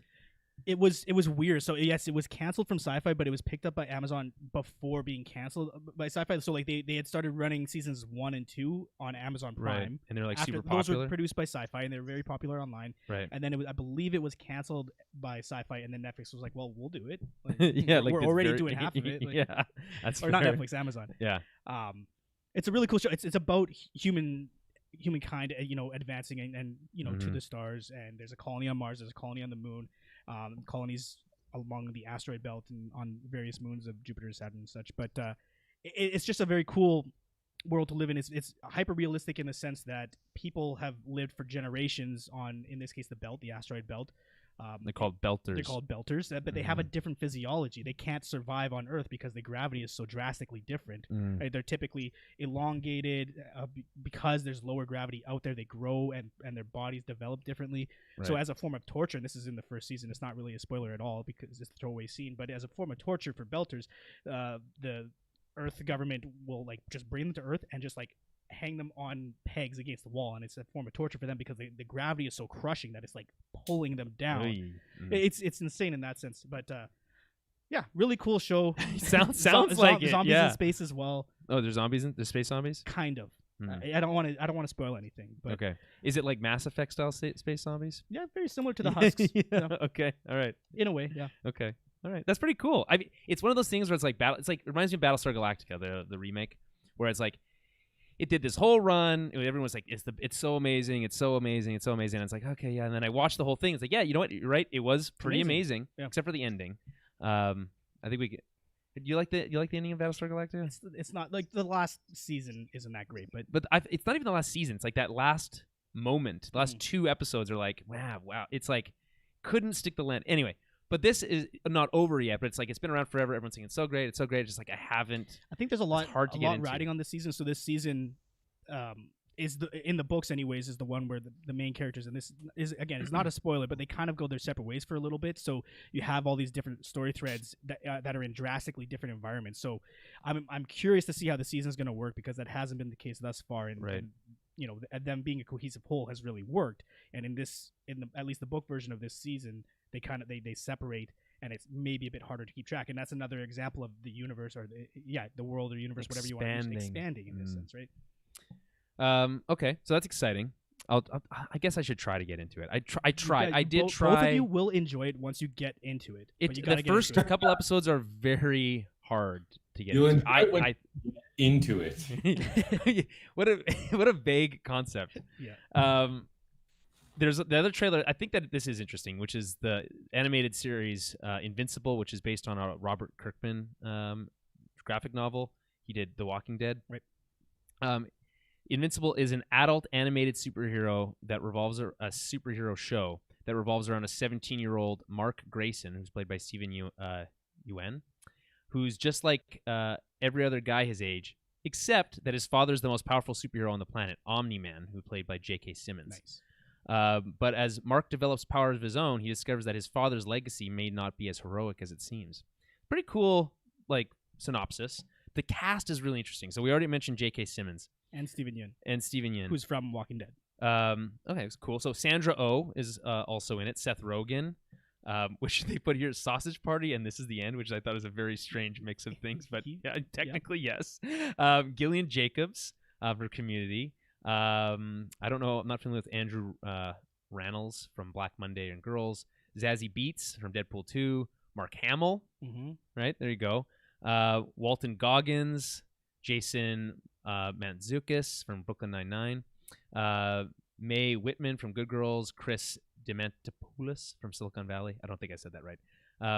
Malise, there's just one name, The Flash.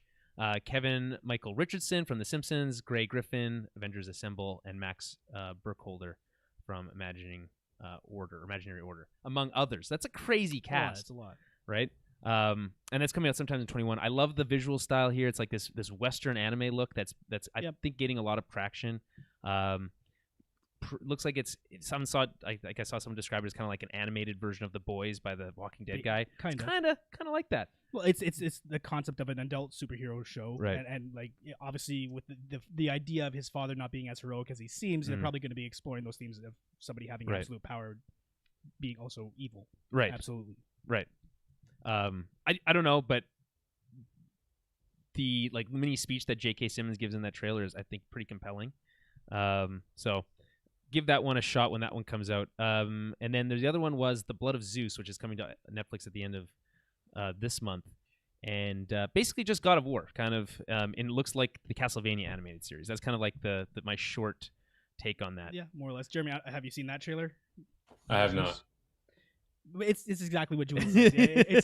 It's an anime show, but it's set in Greek mythology, and that's basically all you can glean from the trailer. Right. It looks cool, but like it looks like it's just as hyper violent and gory, and kind of horror-esque as the Castlevania series is. I think that's what a lot of people want out of their anime. Yeah, I think it's kind of that Western anime look that I think is really kind of pretty cool. And it actually it fits the motif of Greek mythology. There's a lot of violence. Right. A lot of blood in both those trailers. Well, more so in the Blood of Zeus one, hence the name. Yeah. And then I think this one requires our attention. The WandaVision trailer. We've all seen the WandaVision trailer. Mm-hmm. This one's the most recent. Like this one's not the most recent because I guess Blood of Zeus, but it's coming at the end of this year. They still haven't given it a date for some reason, but they're committed to it coming out in 2020. Yeah. So I don't know. We'll see when that happens, but this is pretty exciting. It looks like we're dealing with Wanda's powers kind of going out of control. She's kind of lost. She's kind of gone crazy, quote unquote. She already was a little bit crazy, but now she's kind of fully gone crazy, and has kind of like pulled what looks like almost like a full town into her like pocket universe. Yeah. It's playing off of these sitcom motifs. It's like these early sitcoms, and then like there was like how many years? There's like the 50s, the 60s. Mm-hmm. Looks like, I don't know, did it go to the 70s? I don't know if it did. Oh, I know what you mean. Yeah, I think it did. I don't remember exactly. But the most interesting part of the whole trailer, which apparently I only found out by watching some of those like breakdowns and stuff on YouTube, is when she's like floating that bottle of wine and it's like pouring it, like it looked kind of like Dream of Jeannie, I Dream of Jeannie. I think it's I Dream of Jeannie that they're ripping off of there. Yeah. Or anyway, She's doing like that. Right. Yeah. So, and the bottle of wine is pouring on its own, and the label on the wine said it's in I believe in Spanish, but it translated it's House of M, which I think is a cool little nod. Yeah. I don't think it's there by accident. No, of course not. And there's a lot of discussion that this show is a version of an adaptation of that comic book in a way. And I've been saying this for a while, that I think this is how they introduce mutants into the MCU, is through this show. And instead of a no more mutant situation, it's a now mutants exist situation. What do you guys think of both the trailer or my theory? Jimmy? Anybody? The trailer sucked. I don't even care. I don't care what. Really? Really? That's interesting. I think. I guess, what are you looking for in a Wanda? I'm not looking for anything. I didn't ask for this show. I think we've already talked about Wanda being the key to kind of bringing in the X-Men. We already know she's also going to be in Doctor Strange 2. Mm-hmm. We've talked about that. Mansion of Madness, I believe it's called. That's what I heard, yeah.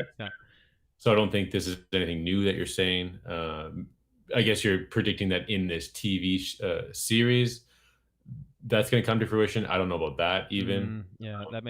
I think maybe that the first like breadcrumbs of the final events of this series are going to have laid the groundwork for the Return of the Mutants. I just can't imagine that you're adapting this House of M idea and I can see that, including the mutants. Then going to be in the Doctor Strange movie coming from, so yeah. I guess like I knew already that this was based on that that kind of more modern Wanda and Vision comic book that was kind of like a 50s kind of sitcom kind of look and feel to it, that apparently got really crazy and weird and was widely acclaimed as being a really good series. So I kind of knew, we kind of expected that, but it just seems like they're setting up a really interesting like mystery here of like what's actually going on, and this like psychological kind of dive into Wanda's psyche, which I think we're going to see kind of played out in a really visually interesting way. Which, like I said, I don't know if there's going to be a lot of action or anything like that in this movie, in the show, but it's very different for the MCU, which I think is cool. Yeah, I mean, what's interesting about it is that she's not aware of what's going on inside her own head necessarily, right? So she's along for the ride as much, and it's a mystery to her as much as it is to everyone else. But she's the one that has to figure it out. So that'll be interesting. I think it'll be very reminiscent of the show Maniac. Oh yeah. So like the reality altering sort of Legion, maybe a little bit, hallucinogenic sort of thing. Yeah. Both Legion and Maniac were both good. I wish I didn't finish Legion season 2. Anyway, okay. Moving on. I do want to mention though that Vincent D'Onofrio liked my retweet. Yeah, I thought I'd said, "Holy shit, he's right," when he said that he should be the one coming in, and he liked that tweet. So we did it, guys. So basically, Jeremy, we did it. Friend of the show, Vincent D'Onofrio, liked the tweet, and actually that reminds me because Jason Sudeikis also liked one of my tweets about. That's not an accomplishment, right? It's cool. Okay, anyways, it's cool. All right. I'm not like, hey guys, I've made it, but I just think it's kind of fun. Jason Sudeikis, I've been trying to push Ted Lasso for a while. I think it's a very good show. Anyway, he liked a couple of my tweets about it, and I think that's pretty cool. Regardless of what Daniel thinks. Okay, so there's The Boys spin-off series in development following its huge season 2 debut. Despite the backlash over its release strategy, and I don't know if you know this, there's a big backlash over its release strategy. People were upset that it wasn't all like released at once, like cares? Netflix. Lots of people for some reason. I'm with you on this. I think it's stupid. Amazon also thinks that stuff is stupid because they're very committed to the week-to-week model. Because of the first season wasn't the same model, so I can see why people would be upset. Sure, yeah, they were expecting something different, I guess. But I mean, they did say that they was going to be released week to week, so it's like it's your own fault for not paying attention, I guess. But I don't know. Anyway, there's a big hullabaloo around that. It's been huge. I've been also like, I think Amazon's really doubling down on its marketing about it too, because I've seen a bunch of new ads. Yeah. And I think season 2 has been great. We've talked about it a little bit, but a spin-off series. There's no details about what that would be. I don't know. I guess maybe we'll know more. The finale is tomorrow. Yeah. As of the time of this recording, maybe we'll know more of that time. But I guess more in that world is interesting. I thought I heard it was like a young mutant or young superhero type show. Like they're gonna be younger or something like an that. X-Men style thing. Maybe not the same characters, but teenagers. Yeah, basically like X-Men, I guess. Yeah, I mean they kind of set up the idea of like teenagers with powers and not knowing what to do with it in this season. So who's the Professor X then? Butcher? No, I don't think. Batman. Yeah, that's right. He's the Batman to their X-Men. Makes sense. That tracks. Okay. Batman and Huey's Robin. Well, yeah, I guess kind of. It could be like Wolverine and Jubilee. Kinda. Ted Lasso renewed for season 2. Miss Marvel, I just had to mention it. Miss Marvel, aka Kamala Khan, has been cast for the Disney Plus series. So speaking of Disney Plus, unknown actor Iman Vellani is a Canadian actress from Markham, Ontario. No prior credits. According to Wikipedia, she's a Muslim immigrant from Pakistan. She's born to Muslim immigrants from Pakistan. Fitting because Kamala Khan, the Kamala Khan iteration of Miss Marvel that debuted in 2004 was the first Muslim Marvel hero to have her own comic book. So I think that's good. It seems very fitting, appropriate. Mm-hmm. A Nick Fury series is apparently in development at Disney Plus, also with Sam Jackson reprising his role. I've seen some people kind of giving this a bit of a stink eye, but they're saying like they kind of haven't given Sam Jackson much to do since he was killed, quote unquote killed in the MCU. I don't know if I necessarily agree with that. I mean, maybe he just hasn't had the right story, but I've always found like Nick Fury was worked better as a side character than as a main character. Well, he's always a character that just shows up and then disappears for the majority of the story. Yeah. I would be very interested in his own story. I don't know what that really entails. An origin story, perhaps? Not necessarily. And actually, no, definitely not an origin story. Okay.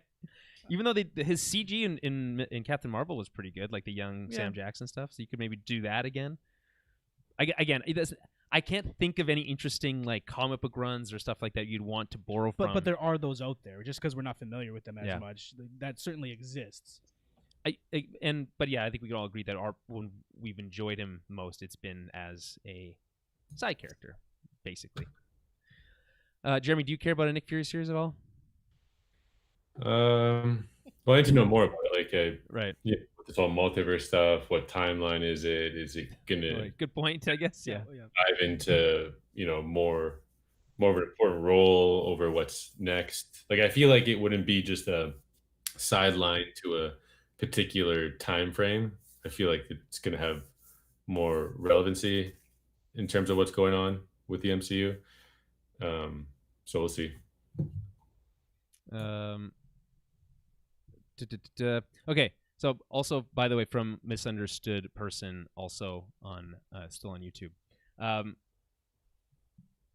He or she agrees. They agree. They agree that someone liking that tweet is cool, and then says, "Sorry, Dan, I'm a nerd like that too."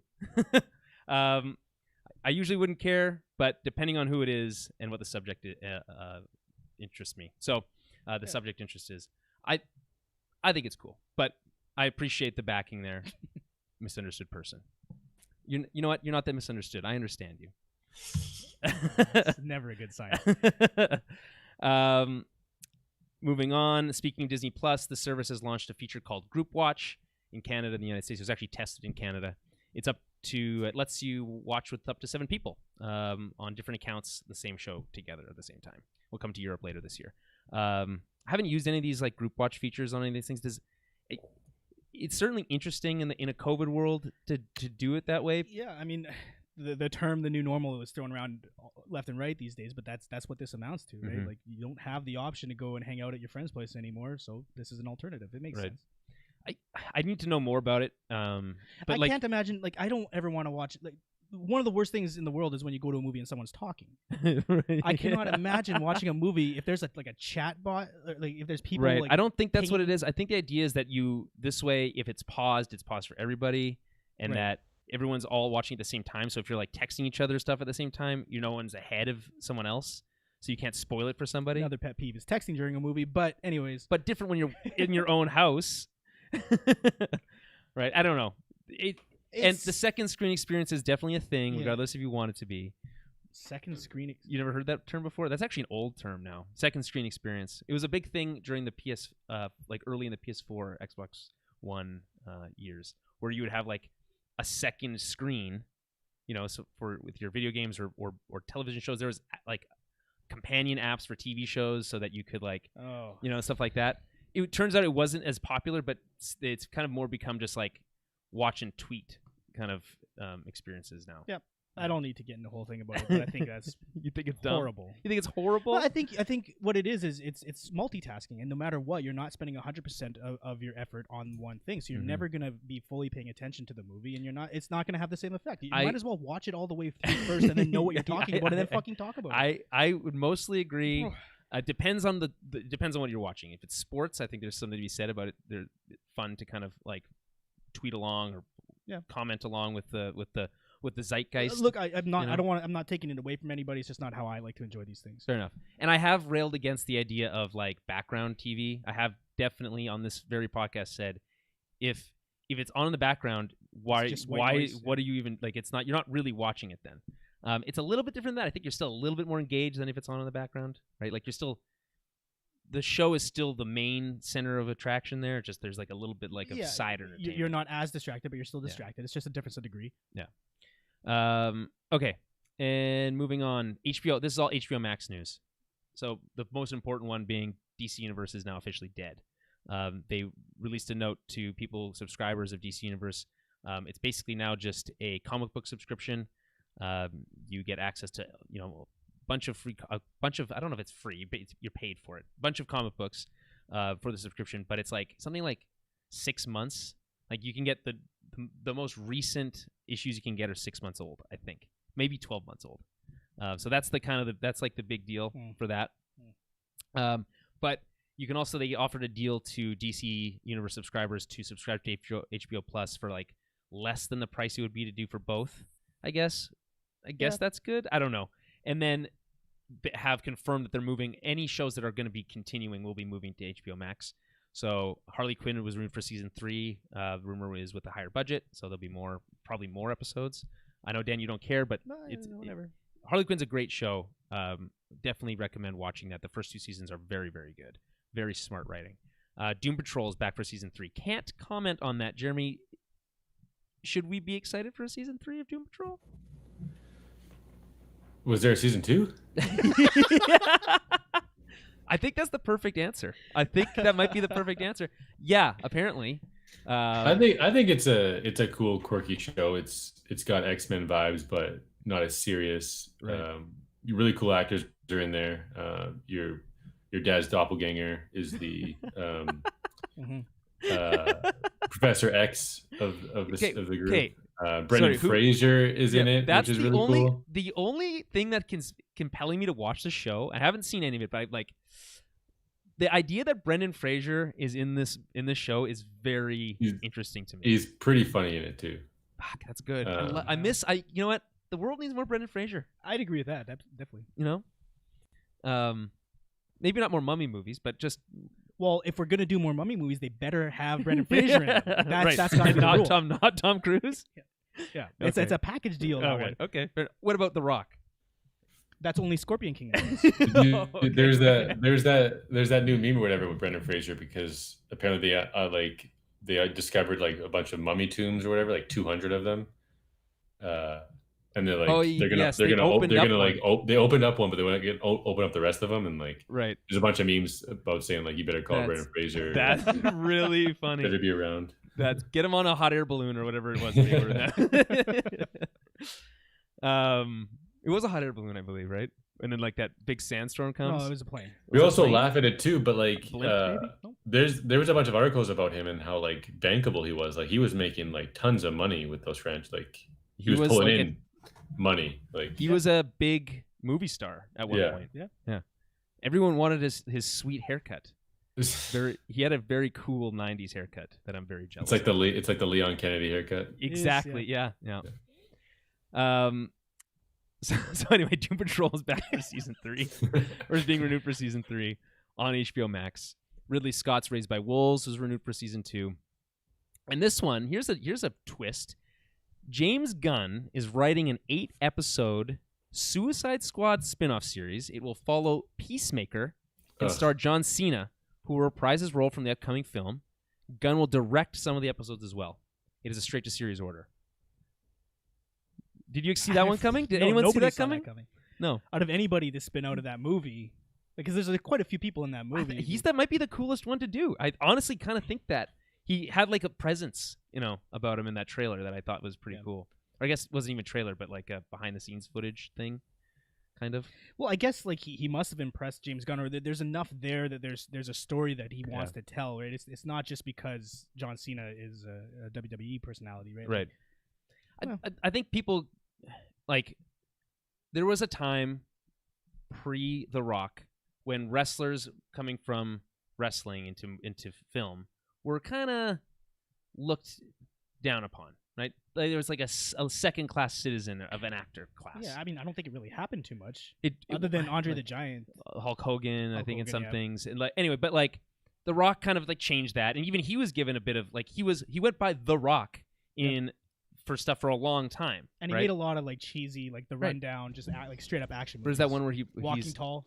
Where's that one where he's like the tooth fairy? I think he is like the number one movie star of all time. I mean, like maybe it goes beyond that too, even with social media. Like he just got. Do you know how many followers he has on Instagram? I don't know how many million, Jeremy. I don't. Just guess. I'm 80 million. 800 million. He just got to 200 million followers. That is insane. I thought I was 2 seemed low, and then 500 seemed way too high.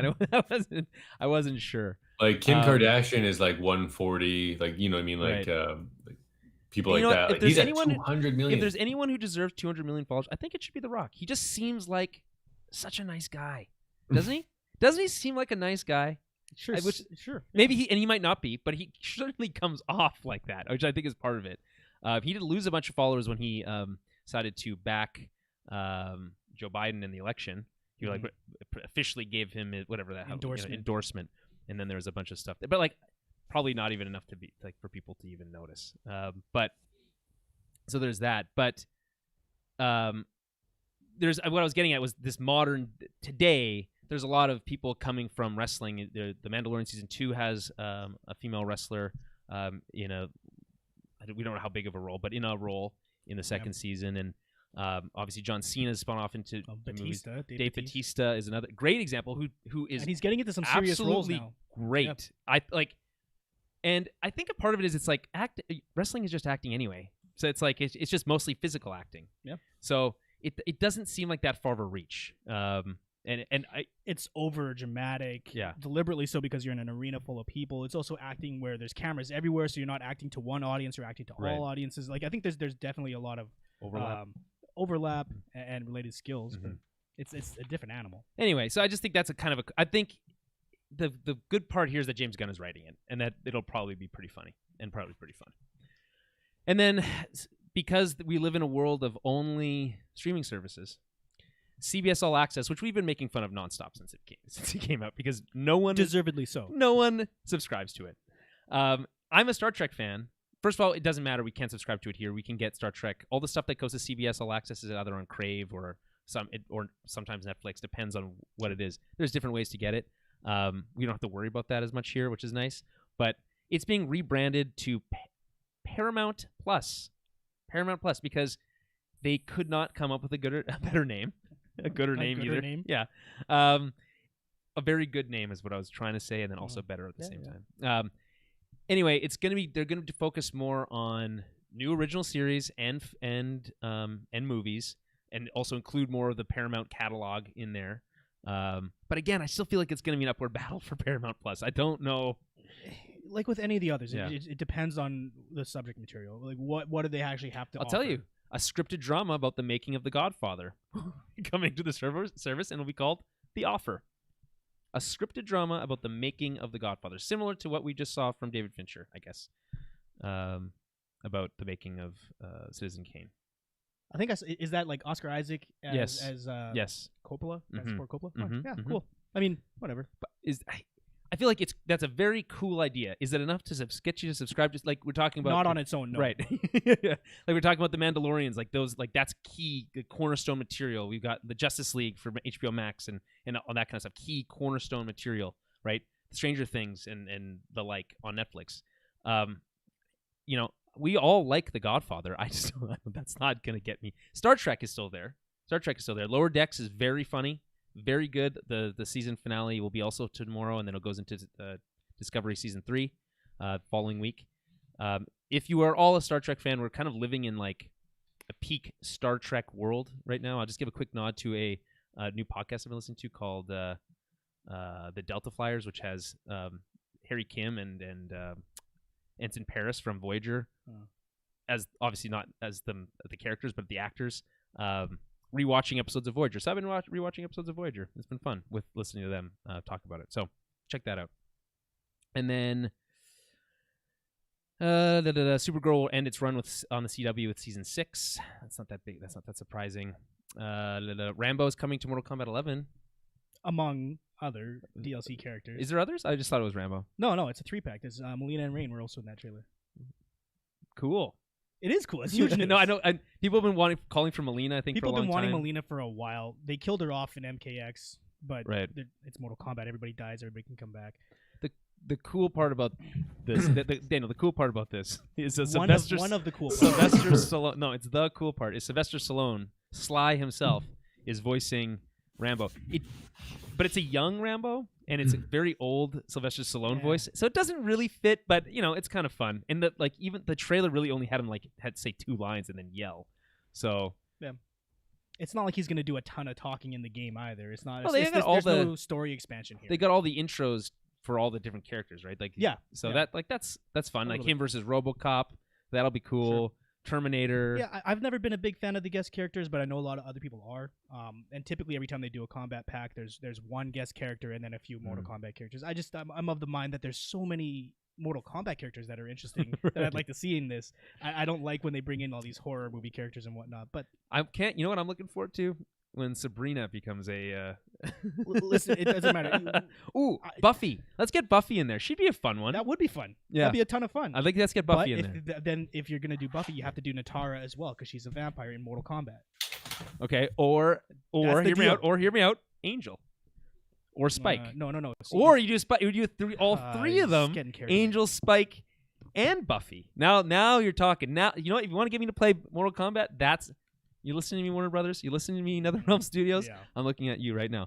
If you want to get me to play Mortal Kombat, make it a Smash Bros clone, and also bring in Buffy. That's the way to go about it. Jeremy, are you excited? Like, I don't think you are a big Mortal Kombat player. You just kind of watch it, kind of like me. Yeah, no, I think it's cool. I have no problem with it. I think. I wish they would just keep bringing back. I wish Alien and Predator were reoccurring type stuff. You know what I mean? Yeah, it's almost like they can make a side Mortal Kombat game with all just these the guest characters. Yeah. I don't know if people would buy that. For me, Mortal Kombat kind of has a Halloween type feel to me, so I don't really mind when there's cool iconic characters like Rambo, Terminator added to it. So kind of feels like just dress up a little bit. Yeah. Well, I mean, and the first ones that they added as guest characters were Freddy, Jason, right? The horror Alien Predator came later. Yeah. Freddy was in MK9. That was one of the first ones. Spawn's in this one in MK11. Misunderstood person again.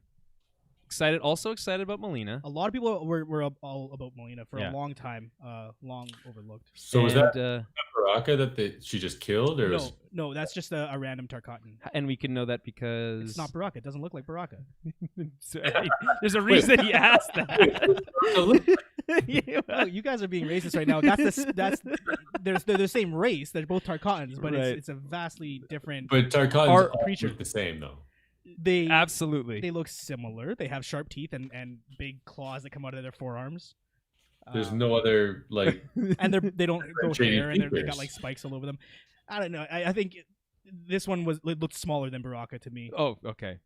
Right. Because Daniel It follows looks smaller. Baraka's workout Instagram real close. No, but like, come I on. wouldn't have gone out like a bitch like that too. So That's true too. But Baraka is the one Tarkatan that gets an actual character design. The others are a bit more Right, uniform, generic. generic. But Baraka is the one that's differentiated because he's a playable character. Right.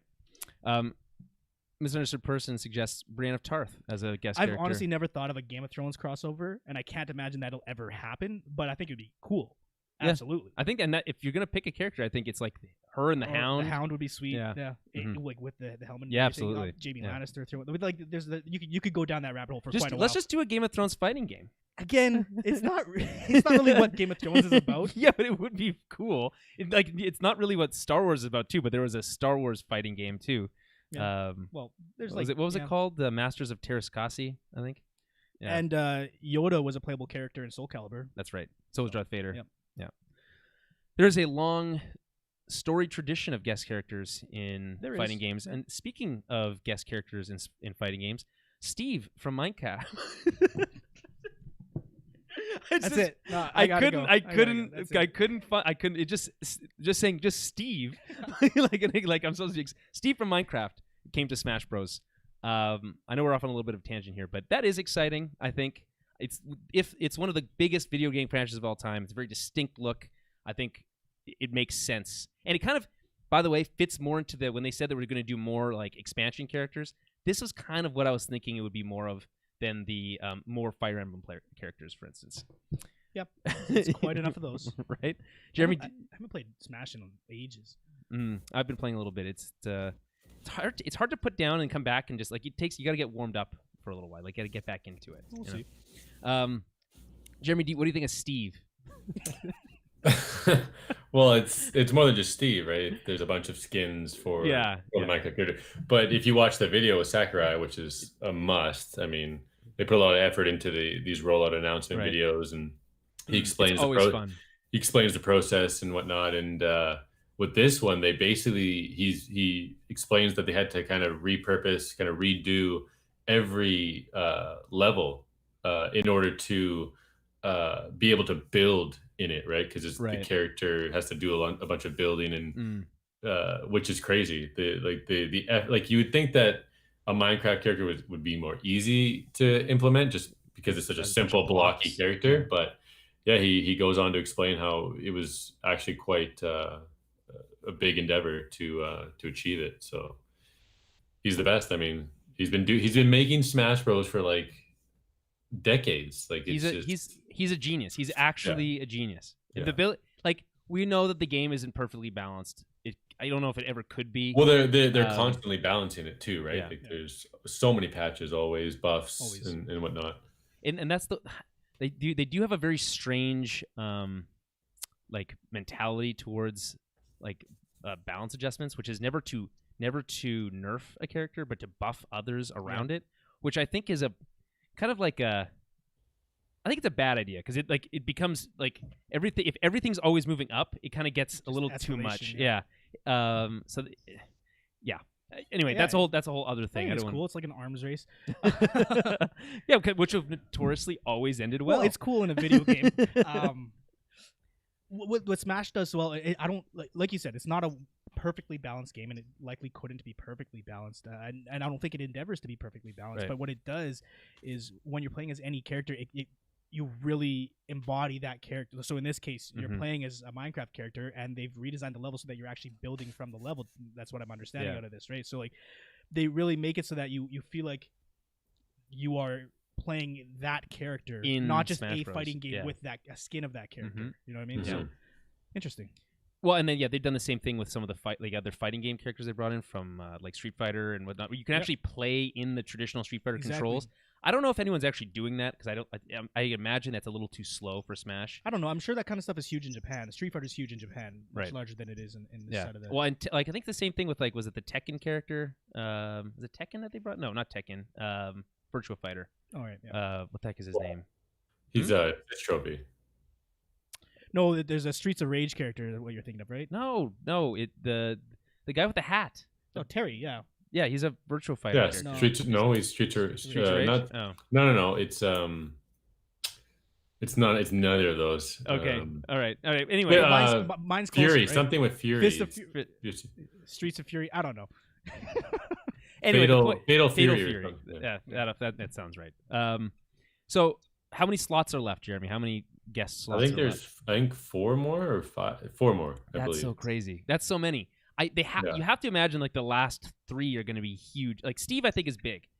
Oh, it's massive. Minecraft is huge. Minecraft's huge. Yeah. So what does that leave then? Like, is it like I'm really holding out hope for a Master Chief. I really think that would be really cool. I think it's more likely because Microsoft owns Minecraft, I believe. Yeah, that's true. Mm-hmm. And they also own the rights to Banjo and Kazooie, which is right in the game. So, and they have a huge Halo game coming out, which is going to be a platform. So, I'm holding out hope for that. I really like.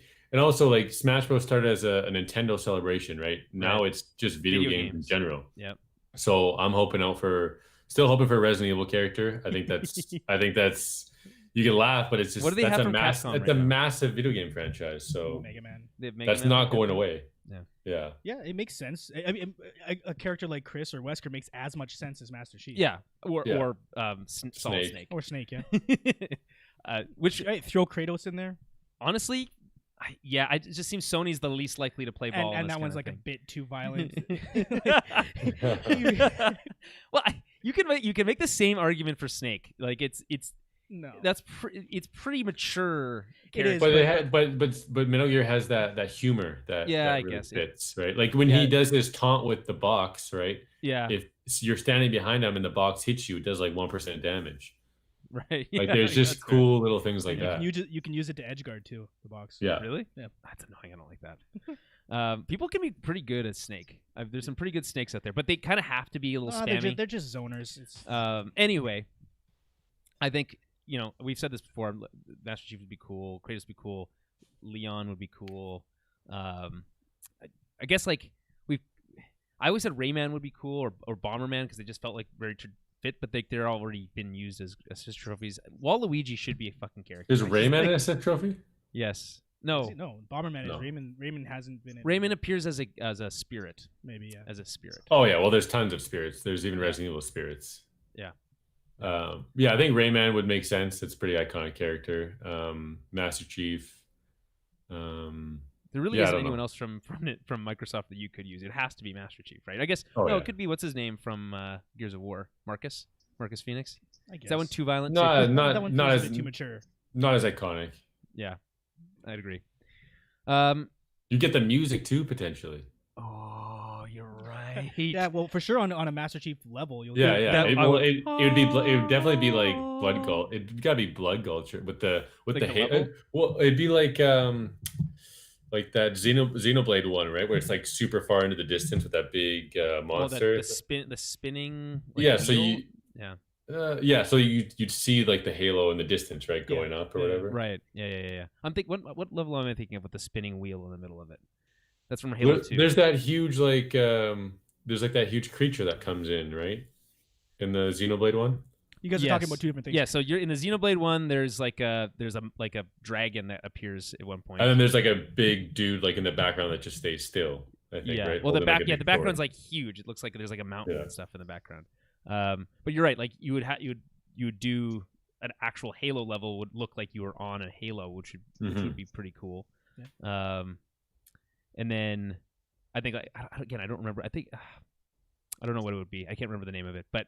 There's a Halo 2 level that was very popular. I played a lot of that. It was like a compound and it had a spinning wheel in the middle of it.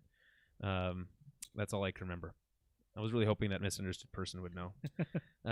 Anywho, that basically does it. I have been watching one thing I did want to mention here, besides The Boys, which is Jurassic Park Camp Cretaceous. I watched that on Netflix. I've been trying to convince Daniel to watch it. It is technically a children's show.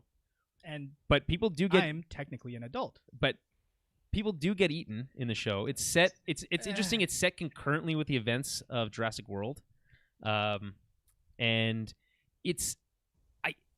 I get it. I understand that it's a little childish, and you kind of like you mentioned that it went on a whole rant about The Hobbit, but Wasn't a rant. There is Jeremy. There is a character in the show. There's a childhood version of Daniel that stars. There's always a childhood. There's a version childhood in every version Jurassic of Park Daniel thing that stars in the show. That's everybody. As like every kid is obsessed with dinosaurs at a certain point. Most don't stick with it for as long as I have. Well, so he's the one. Well, and that's good that you know that. That's the exact, and that's basically the exact like thing that's going on. This character goes to this camp. And most people don't like. Most of these kids don't care, but he's like really obsessed with the dinosaurs. He remembers all their names, and again, this is every Jurassic Park thing. There's a kid who's obsessed, and the world around he or she just doesn't care about dinosaurs anymore. It's passé. It's been done. Right. And the kid is still passionate about dinosaurs. My best like selling feature for this, if I can like try to sell you in one little message, would be that think of the scene in the kitchen from Jurassic Park with the raptors. Okay, the original Jurassic Park. They do a really good job of recreating the suspenseful feeling of that scene through multiple episodes. I'll eventually probably give it a shot. I know myself well enough to know that the juvenile aspects are going to take me out of it too much. There certainly is parts of that. I think it does. I think a decent balance. I mean, it'd be kind of like if Jurassic Park didn't have Dr. Grant and what's her name. Dr.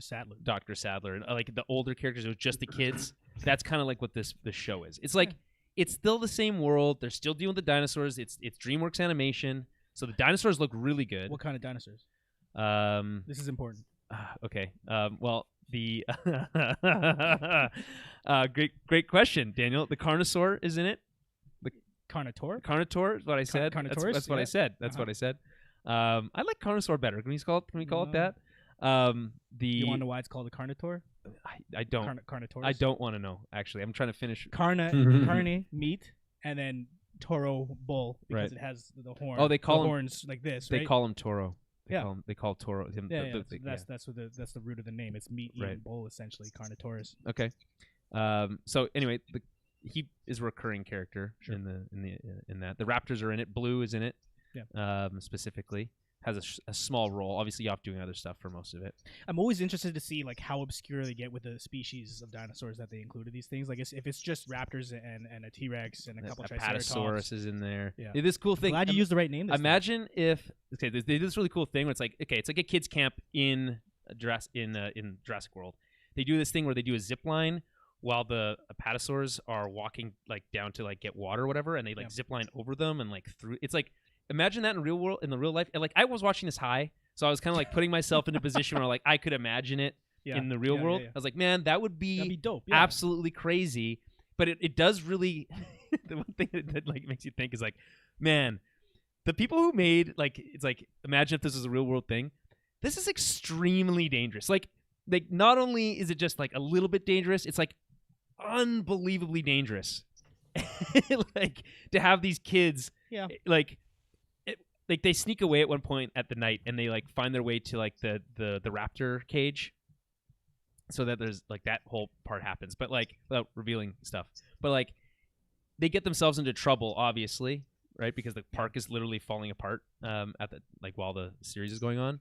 But it just makes you think, like, man, if they did this in the real world, it would be you would have to assume much safer. Well, I think, I understand we're getting towards the end of the show, and this is a bit of a tangent in the first place, but I think that's part of the story of Jurassic World is that the park is in disrepair because people aren't as interested in dinosaurs anymore. Right. They've gotten a little lax with security and all that kind of stuff, and that's what causes that. Like that hubris leads to the cataclysm. Right. They have Dr. Wu appears in the show. I think if you can just get past the childish stuff, there is some of that. If you can get past that, I think you'll have a good time. Like I said, the CG effects for the dinosaurs is really good. Not as great for the environments, a little bare bones on the environments, but the characters look really good. So I would give that a shot. Nothing wrong with a little injection of a little. You don't think Jeremy dinosaur would like stuff? It's basically designed for you. Designed for me when I was a child, maybe, but we'll see what happens. It stars you. I don't know how else to put it. Jeremy, I don't know. Would you give it a shot? I don't know. No. Okay. All right. Fair enough.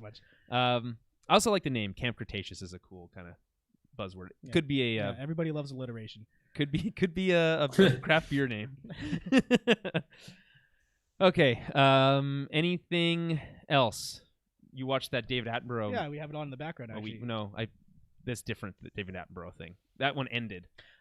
Because I actually don't remember. I think it's called A Life on This World.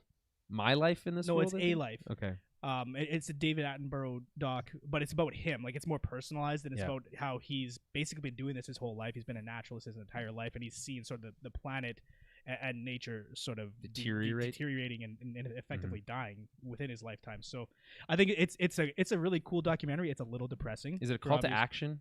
Absolutely, yeah, absolutely. Towards the end, he's like, we need to have done this yesterday, but we all need to be on the same page about this going forward.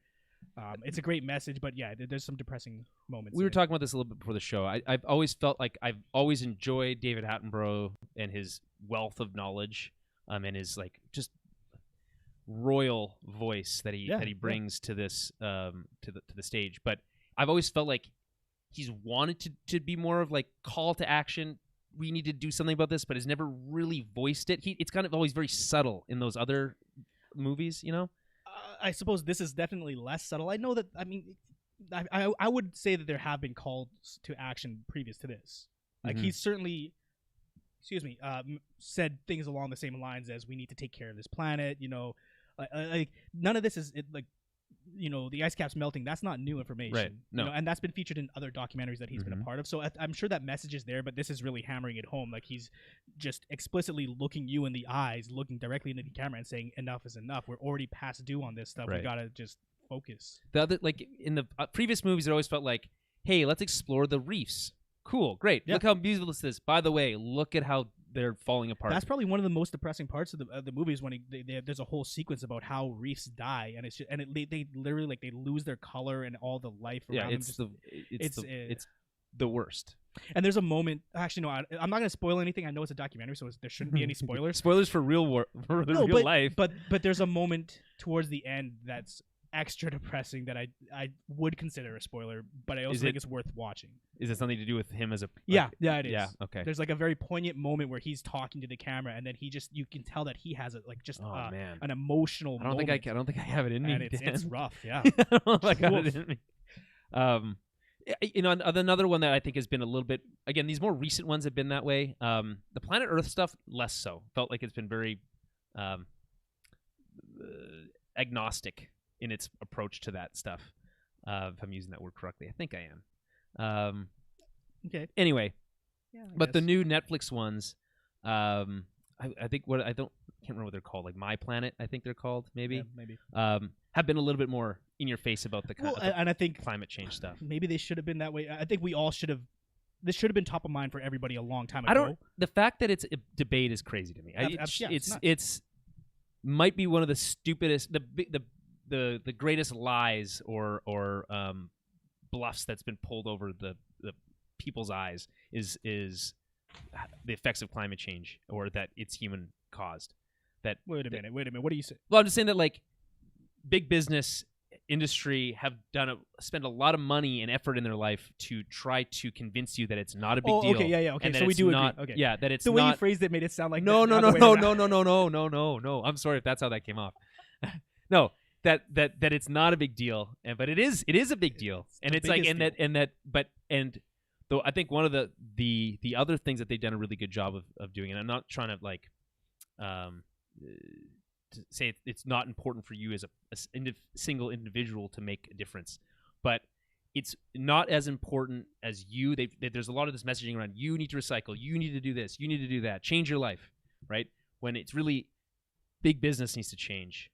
It's something like 80% of the climate change is caused by them. That's where the significant change is going to come from, but you don't want, like, you do want people to take that personal action as well, and it's not, going purely plant-based. It's been a like that, pass the buck type of mentality for a long time, and I don't appreciate it. Like I get the messaging, right? Like, let's use paper bags instead of plastic, all that kind of stuff. I understand it, but like, let's put the pressure on big industry to make a change to clean energy. Well, and the truth is that it's not a binary, right? You can do both at the same time. Right. So why not do both? Yes. But I guess I again agree with you. It was more that by they, it's been one-sided. They've been pushing that same message to kind of obfuscate their own culpability a little bit. So, Sure. Anyways, just to really end on a downer. So we started on a downer and we ended on a downer. Jeremy, any thoughts on climate change? No. Okay. What are your thoughts on abortion, Jeremy? Why don't we just make a whole show of this? What do you guys think of the presidential debate the other day? You want to talk about racial inequity? Right. Mm-hmm. The VP debate was so cringy. I can't do it. I can't bring myself to do it. Anyway, let's wrap up the show. We can have a mini post show here. After hours show. So follow us on Twitter at Tower Babblecast, Facebook.com/Tower Babblecast. And head over to our Patreon, patreon.com/Tower Babblecast to help support the show. If you enjoy it, it really makes a big difference. We did reorganize the Patreon tiers a little bit, made it a little bit more clear. The Discord channel is in full swing. Been enjoying that. Lots of discussions around the boys and some video game stuff. Yep. Some people. There's been recommendations. You feel free to ask me recommendations. I'm certainly not qualified for a lot of things, but people ask me like, hey, is it right now is a good time to buy a 4K TV?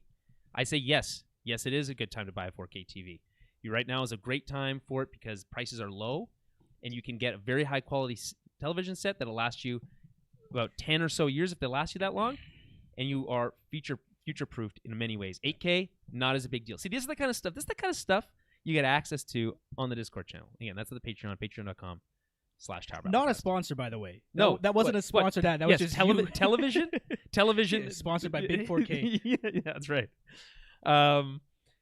And yeah, so guys, we'll be back with more of this soon. I know we've been kind of on a more bi-weekly schedule. It is tough during COVID. Well, I mean, honestly, what I was thinking earlier, if you go back to the list of what we talked about in this episode, right, it's almost all derivative. Almost everything there is either a sequel or a spin-off or like the news is less. So you're exciting. saying we should start Tower Babble Podcast 2? Yeah, and that'll really amp up the numbers. Is that what you're getting at? Tower Babble Plus, obviously. Sorry, obviously.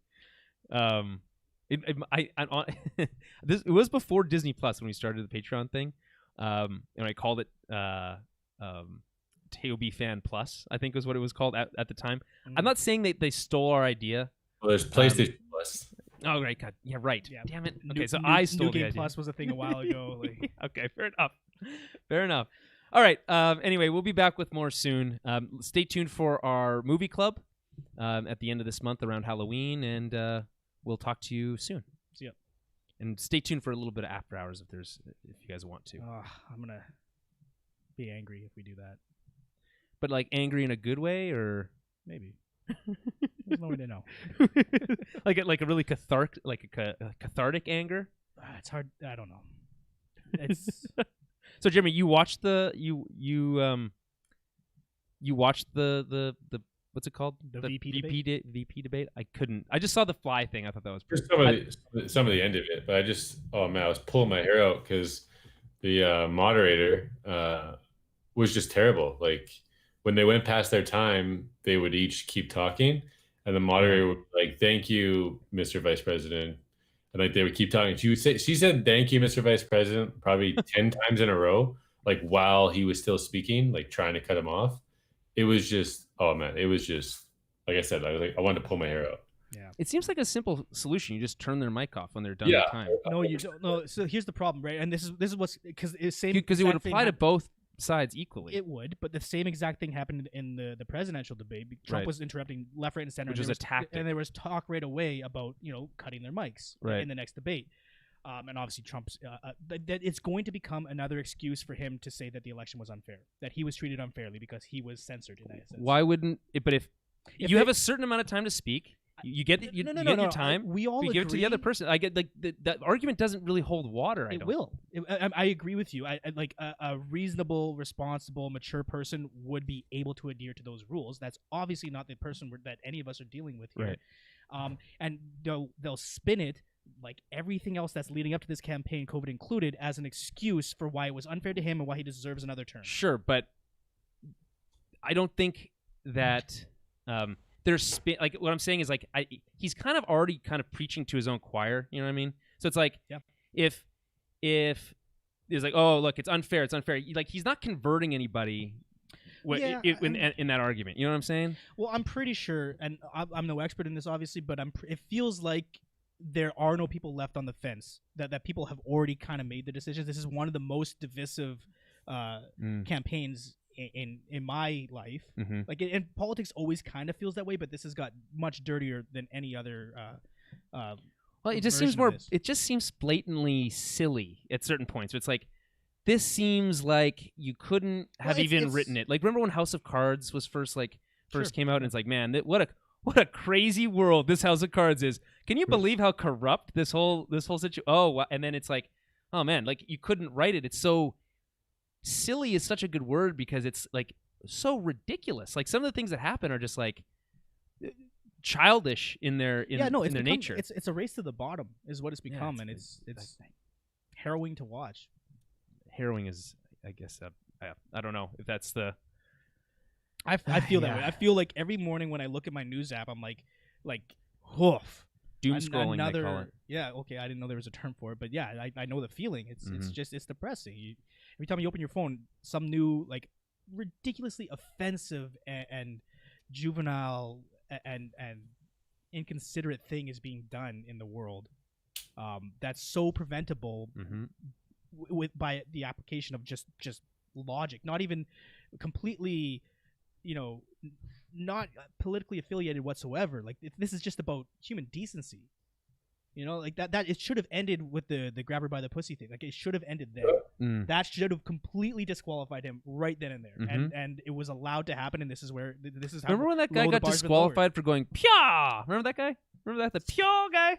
He didn't get that was why he was disqualified. Well, that's like he got a lot of backlash for that, and then ended up pulling out of the race. It seems the standards are very low. The bar is basically on the floor at this point. Anyway, we'll see.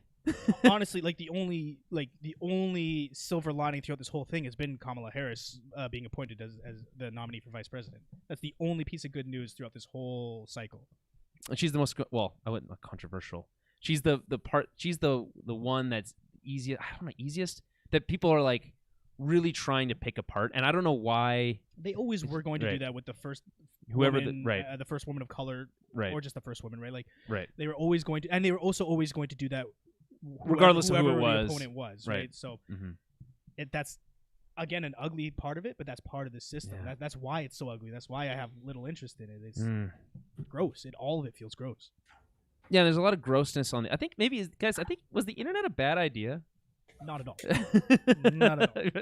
Because I think the internet, like with most new technologies, the pros outweigh the cons. There's shitty people out there, and there's good people out there. So many shitty people out there. The shitty people tend to be noisier. I saw there was I saw a tweet about it was basically Trudeau was asked about the election, and he basically said, "Yeah, we're preparing for all outcomes of for the election, whatever that means." And just people just like read into things in such a crazy way. It's like, oh well, I think one person I read this. I reported the tweet because it was so completely ridiculous that I thought like this shouldn't be allowed. It was like basically something that said that the Trudeau government is in league with the DNC to overthrow the American election using mail-in ballot stuffing. And I said, I replied, this is the stupidest thing I've seen on the internet today by about a country mile, and then I reported the tweet for being, I think, fake news essentially. But it's the fact that there's people out there that believe that is, it hurts the brain to conceive of it sometimes. And I've been reading. I'm not reading a lot so much as seeing a lot of this like conspiracy theory stuff gets a lot of traction now. Well, yeah, everybody, the global elite, they're all pedophiles, right? Like that's the easy answer. But like, it really bugs me because I've always kind of subscribed to like the simplest answer is probably the right one. Not always, right? The Occam's razor approach, right? But and we've talked about this before, but this idea that the more conspiracy theories that you subscribe to, the more the like further fake or whatever. Well, it becomes a self-fulfilling prophecy where it's because if this is if this thing is true, then this thing must also be true. And then it becomes spiraling and spiraling and spiraling. And the more, and I remember I can't remember where this is from, but basically there's I read this somewhere that was like, the further into a conspiracy theory you are, the more evidence to the contrary only further supports the conspiracy theory you already believe in. Yeah, because in general, you have a preconceived notion. You're starting from a place where this is what. So, as an example, Bill Clinton, Hillary Clinton, everybody affiliated with they're them, all Jeffrey pedophiles. Epstein, they're all pedophiles. We're starting there, and by the way, Trump is more affiliated with Jeffrey Epstein than any of these other people, and more likely to be a pedophile. Than most absolutely. So whatever. So like that's part of it. The challenge with conspiracy theories is that you would sound crazy even if you were right. Right. So it's really tough to differentiate between, and obviously it comes down to facts. But if someone truly believes something vehemently, they're gonna defend it as strongly as somebody who was a crackpot. Right. And it's tough from the outside looking in to tell the difference. Yeah. Did you listen to that Dan Carlin episode? Yeah, I did. Yeah. Yeah. So he talks about the conspiracy theory effect. Yeah. I think it's very interesting. Dan Carlin has been another depressing. He felt so defeated, didn't he? Yep. He felt like he had kind of given up on the kind of the belief in the kind of world that he grew up hoping that the world would be or could be, had kind of the chance had come and gone. And well, I think for him it's like a monkey paw thing. Like he got what he wanted in the worst possible way because he wanted an independent, non-political elite outsider to come in. But this is what he got. Right. So that's leading to the depression thing. Well, but he also kind of he comes out on that show saying, I am voting Democrat this election, right? I've never done that. He hasn't done that in like, I don't know how many years, whatever it was, like 35 years or something. And he's like, this is it was basically a best of a bad batch situation. He's like, I'll just, if it's between this guy or the career politician and the guy who I'm fully convinced could cause a second civil war, I'm voting for the other guy. Yeah. And that's the whole crutch of his whole podcast, basically, is that like no one has ever steered into, I think I use that term a lot, steered into that language.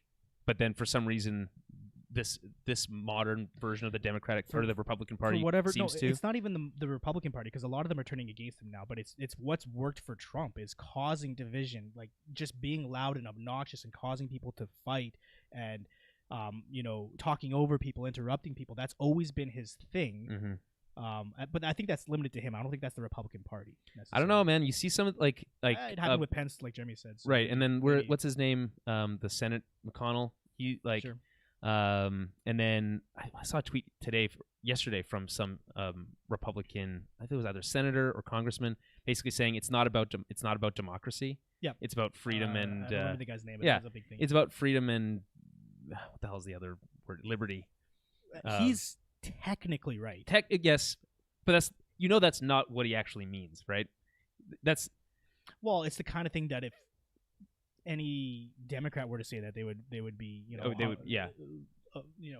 marched out of Washington. But I don't know. Anyway, I just want the world to go back to normal so bad. Like, you know what I mean? I just don't have the energy to think about our world, like our country's own politics, our city's own politics, our province. Yeah. Never mind the whole Western world, the whole fucking planet.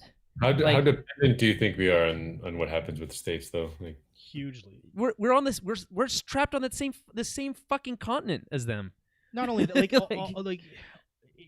we're at this point, at least it's trending towards a civil war, so that doesn't bleed over to Canada necessarily, but it certainly affects supply chains. It affects geopolitics. That's something that could bleed into because type of war, right? Because when a civil war breaks out, then like what is the national, like what is Canada's stance on that? Like it's like or no, right. It's what about the UN Security Council? At what point is another country responsible for intervening in a civil war? Because the states have done that a million times. Yes, they have. But they've also broken a million UN regulations. So not in those cases though. The Americans have essentially. Yes, they have. They actually have. I'm sure they have in some, but the Americans have also kind of appointed themselves, and that's part of being on the UN Security Council and having a veto power on the UN Security Council. They kind of do. You didn't get that seat. They became they thought of themselves as the police of the world. Right. The rest of the world didn't. But so I was talking to a friend of mine who actually has done some work for the UN. Has done some. It's been mostly about working in like with failed states and stuff like that. So to qualify for international intervention by the UN, it has to be considered a failed state. And there's a whole long list of criteria. It's very hard to be considered a failed state. It takes a lot to be considered a failed state. Just say that again, though. To qualify for what? To qualify for international intervention, right? Okay. You need to qualify as a failed state. Yes. Which is almost impossible to not reach. to qualify for aid. To qualify for intervention. For intervention, right? For a sanctioned intervention. Yeah. Mm-hmm. That's right. You can bring in aid, but to intervene in a sovereign country's politics is very hard to justify at the UN level. But again, the states have never really cared that much about that and have done it covertly for decades. And if it's China, they kind of have a lot of pull and a lot of weight in that. Like they're the world leader in a lot of senses. So people are saying this is the Chinese century, I think they've called it. Could be. Yeah. And that's not necessarily a bad thing, but they also kind of there's a checkered past and even current.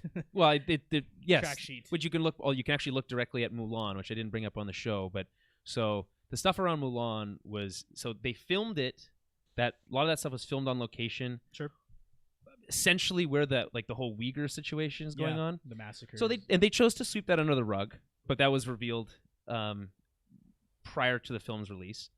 There was a lot of pro-Chinese government propaganda-esque kind of PR talk out of the leads from the film. It wasn't a good look for them, the movie apparently wasn't that good. I don't know. I haven't seen it. But it certainly, there's a lot of, the Uyghur situation is the best example. It's going on right now. There are legitimate real life concentration camps right now. Mm-hmm.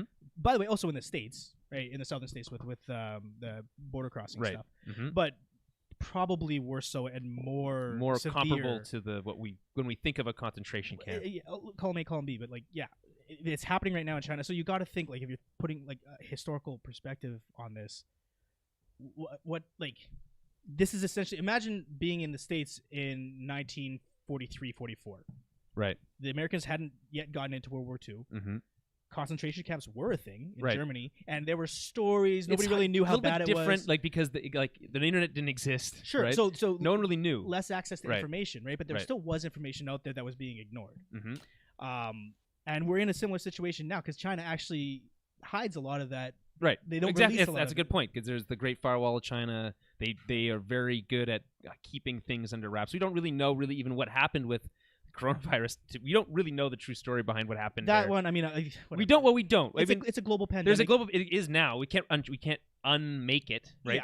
Yeah. I don't imagine that was done on purpose. I don't, and I'm not saying it is. But a lot of the story of how they dealt with it and all that kind of stuff. Are we still recording this? Technically, I'd say it's the after show. Oh, I didn't realize that. What do you guys think about balancing the economy and the pandemic though? What is your stance on that? It's tough. It really, because Trump wants to. He's already opened the economy in many ways, and they really haven't closed it. What it comes down to though, definitely short-term versus long term.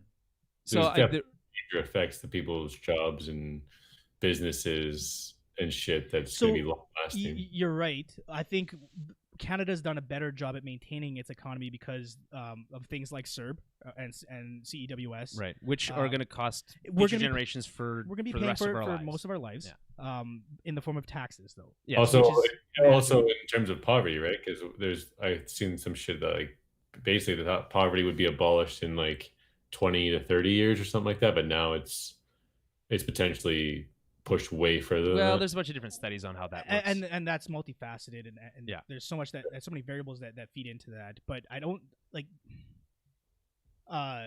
opening up sooner during a pandemic wouldn't probably help the homeless population. No. And if anything, it puts them like those are the people that are hit hardest by this kind of stuff because they have fewer resources and fewer protections. Speaking to that, actually, so one of the I got my quarterly statement from one of my like investments that I get, and it's basically they're like, here's more. We heard from you guys. You want to know more about how your portfolio is doing. So here's information. So I was talking about like, stocks did better this quarter than expected, yada yada yada. But one of the things, one of the questions was, well, how is COVID affecting the stock market, or affecting economies? And the blurb was only one mini paragraph that basically said, COVID and this is a Canadian investment, so it was coming from a Canadian perspective, was that generally in when the things are shut down, quote unquote, it affects a majority low income earners, people who already don't make very much money at all, get hit hardest by that, and that high income earners are almost not affected at all. That in fact they've either done the same or better during COVID. Yeah, I believe that. And so it's like, if that's the case, then it almost doesn't make sense not to close down and just pay these people not to work for how much long, because they were contributing so little to the such a small portion of the economy that they were making so little money anyway. We can afford to distribute the wealth to those people when we take their jobs away. Essentially, we probably should have been doing that already, but and there's all these arguments about like, well, there's unemployment, blah blah blah, because we're paying people not to work, and it's like this. It's an indictment on the minimum wage and minimum wage jobs and pay, that it is more enticing to just stay at home and get paid by the government than it is. Well, it's not even about enticements, though. It's also about things like public transport, like forcing a lot of those people to go to work. Many don't have vehicles of their own. It's going to force a bunch of people to start getting into a bus.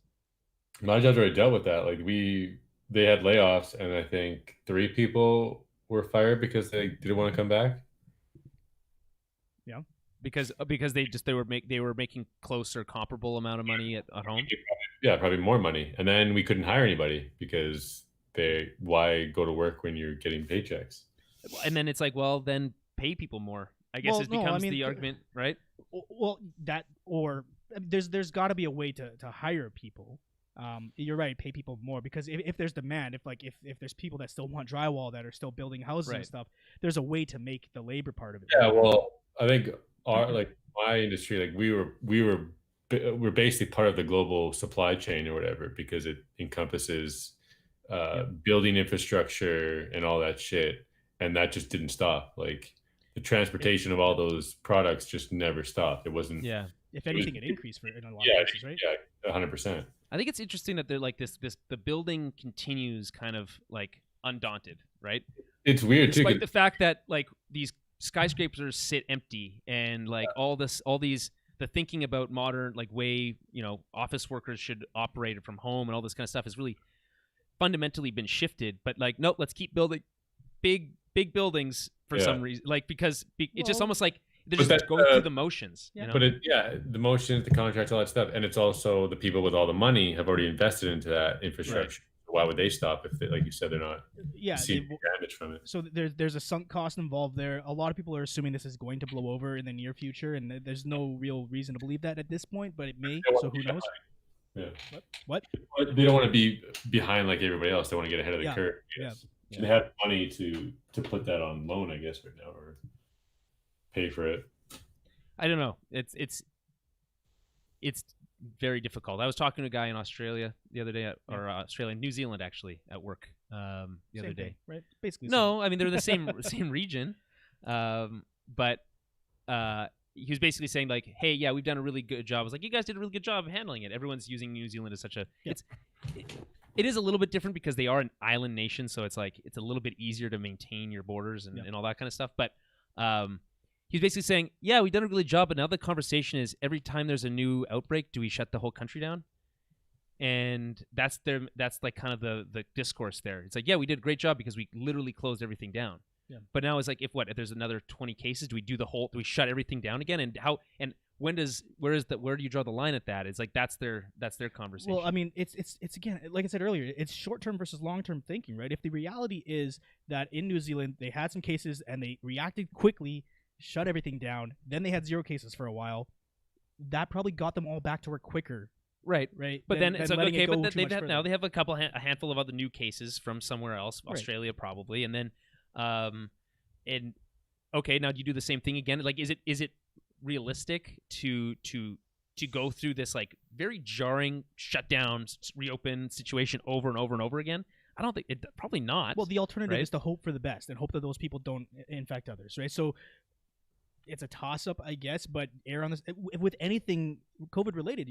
We should all be thinking this way: err on the side of caution. You know, if you're not sure whether or not going out is safe or blah blah blah, do what you can to not go out, right? Like, yeah, I guess, but it's like people I feel like in my circles, they don't care about that anymore because they're not seeing any cases in their own circle. Their quality of life is diminishing. You have conflicting reports on what do masks do, what does this do, what is scientists saying. That's part of the problem is that they're not conflicting reports, right? We all know that what a mask is designed to do anyways. Well, I have guys at work that think that masks are making people more sick. Why? How's that? That doesn't even make any sense.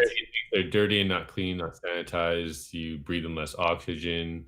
Like all that. Like I had a huge argument with them, but like these are just feelings that people get. You're right. Yeah. Based off their own individual experiences and the quality of life going down, that it makes them feel that way as we keep going, as they're not getting sick. It's just, I don't know. It's just crazy. It's understandable, but again, like that's that short-term sort of more narrow tunnel vision kind of stuff. That person is really only thinking about their immediate self, their immediate reality. That was my argument to them, because it kind of started with I mentioned how like Taryn was not like massively upset or anything. I just mentioned that like I went to this place where this guy wanted to get I went with him to go get some headphones or whatever, and I just mentioned how like unessential trips or whatever, you shouldn't be doing that, and he just thought it was the craziest thing to be upset about or whatever. And my whole point was, the only thing that we do know is to limit your exposure to other human beings as much as possible. But people are at the point where, what does it matter? We have essential, we go to, like for us, we have to go to work. We are amongst people every day on a daily basis, constantly. Right. And everybody has to go to the grocery store. You're entering environments with people no matter what. So are getting to the point where if we're doing that, what does it matter about these other things? Fair. But I told him that's the risk that we basically have to take, is work and grocery store, like essential stuff. And so on top of that, if you do extra visits to other places, you're just increasing your risk. But then the longer you go with increasing your risk by doing that and nothing happens, the more unhappy that individual is going to become. You start desensitizing. Well, there's that, but it's also about the risk to other people, right?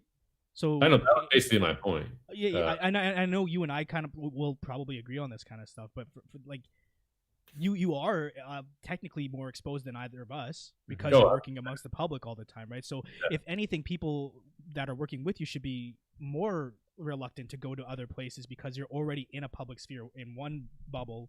You could be bringing it from there to there.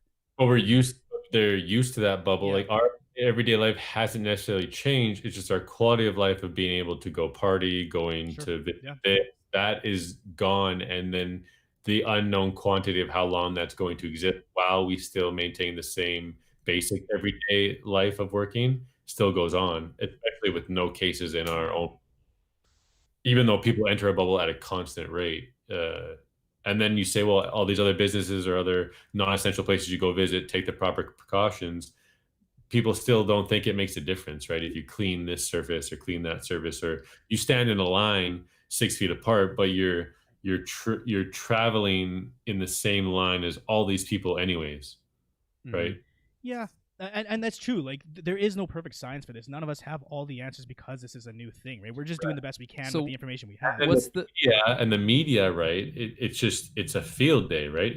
They'll take all the negative aspects and throw it all out there, and everyone's getting brainwashed from it, or just learning from it and educating themselves from it. And who knows if that education is proper, right? Like, you're basically studying off all this stuff, and you're intaking it, and then you're able to regurgitate it, and then people do that all over the world. But then who's right, who's wrong? You err on the side of experts. I would say Fauci. Listen to what he has to say. That's all I can say is that Yep. It doesn't elicit an emotional response from me from a decrease in life quality, because it is what it is. We have to limit exposure as much as possible. Yeah. These people that I'm in contact with, their life they just can't handle it. So they get upset when anyone errs on the side of caution, especially as time goes on, because they're not seeing any of the effects that they're being told. And then the conspiracy theories are all out there, and then they see the media trying to scare everybody, and it's just, I don't know. It's just it's just going to get crazier. This winter, dude, this winter is going to be rough for a lot of people, and this kind of stuff is going to get much more prevalent. Is the only answer a vaccine? Is it the only solution to this? I think the only long-term one, yeah. Imagine if this becomes cyclical, and this, like, every winter we know that we're going to be hunkering down for the winter. Oh my people God. are going to go crazy. People are, yeah, I'm going crazy, man. I'm stir crazy. I got to get out of here. Like, get me out of here. Dude, we've been delivering to, like, Skip the Dishes, like the new headquarters, I guess, or whatever. True North, for months. You know they're still planning. Last I heard is we won't be there until January, but they're still. You're not even there. You're just at home. That's so crazy. Yeah, this entire time. But then even if there, the next best thing is that even if there was a vaccine, certain people won't take it. So I wouldn't be in line day one. I'll tell you that. And then the regular flu is going to come around, and then imagine all the we don't have testing enough. We don't have enough testing facilities to determine whether you have a cold or not. Yeah, exactly. Yeah, and I don't know. So the flu vaccine will be out in the next week or so here. So go get your flu shot. That's the least you can do. Are you going to? Yeah, I got it last year and I didn't get the flu. Well, here's the challenge with that, right? And like, people should get their shots, period. But often when people get the flu shot, they get sick right afterwards. Well, yeah, a much milder form of it for like a day. And that's normal, and people should know to expect that. But also, if you have any sort of COVID symptoms, you have to question it, right? There is the outside chance that you get your flu shot and contract COVID on the same day. Yeah, I guess. I mean, I've never had like severe symptoms. Okay, so that's a good example. So imagine after a flu shot. I know what you're saying. So imagine hypothetically you take your flu shot and you start feeling sick afterwards. Right. What do you think? Yeah, you have to give it at least one extra day, I think. Because the flu shot, like, illness, quote unquote, that the low that you feel after a flu shot typically only lasts 24 hours at max, basically. Mm-hmm. So give it an extra day of caution, and then your immune system as well.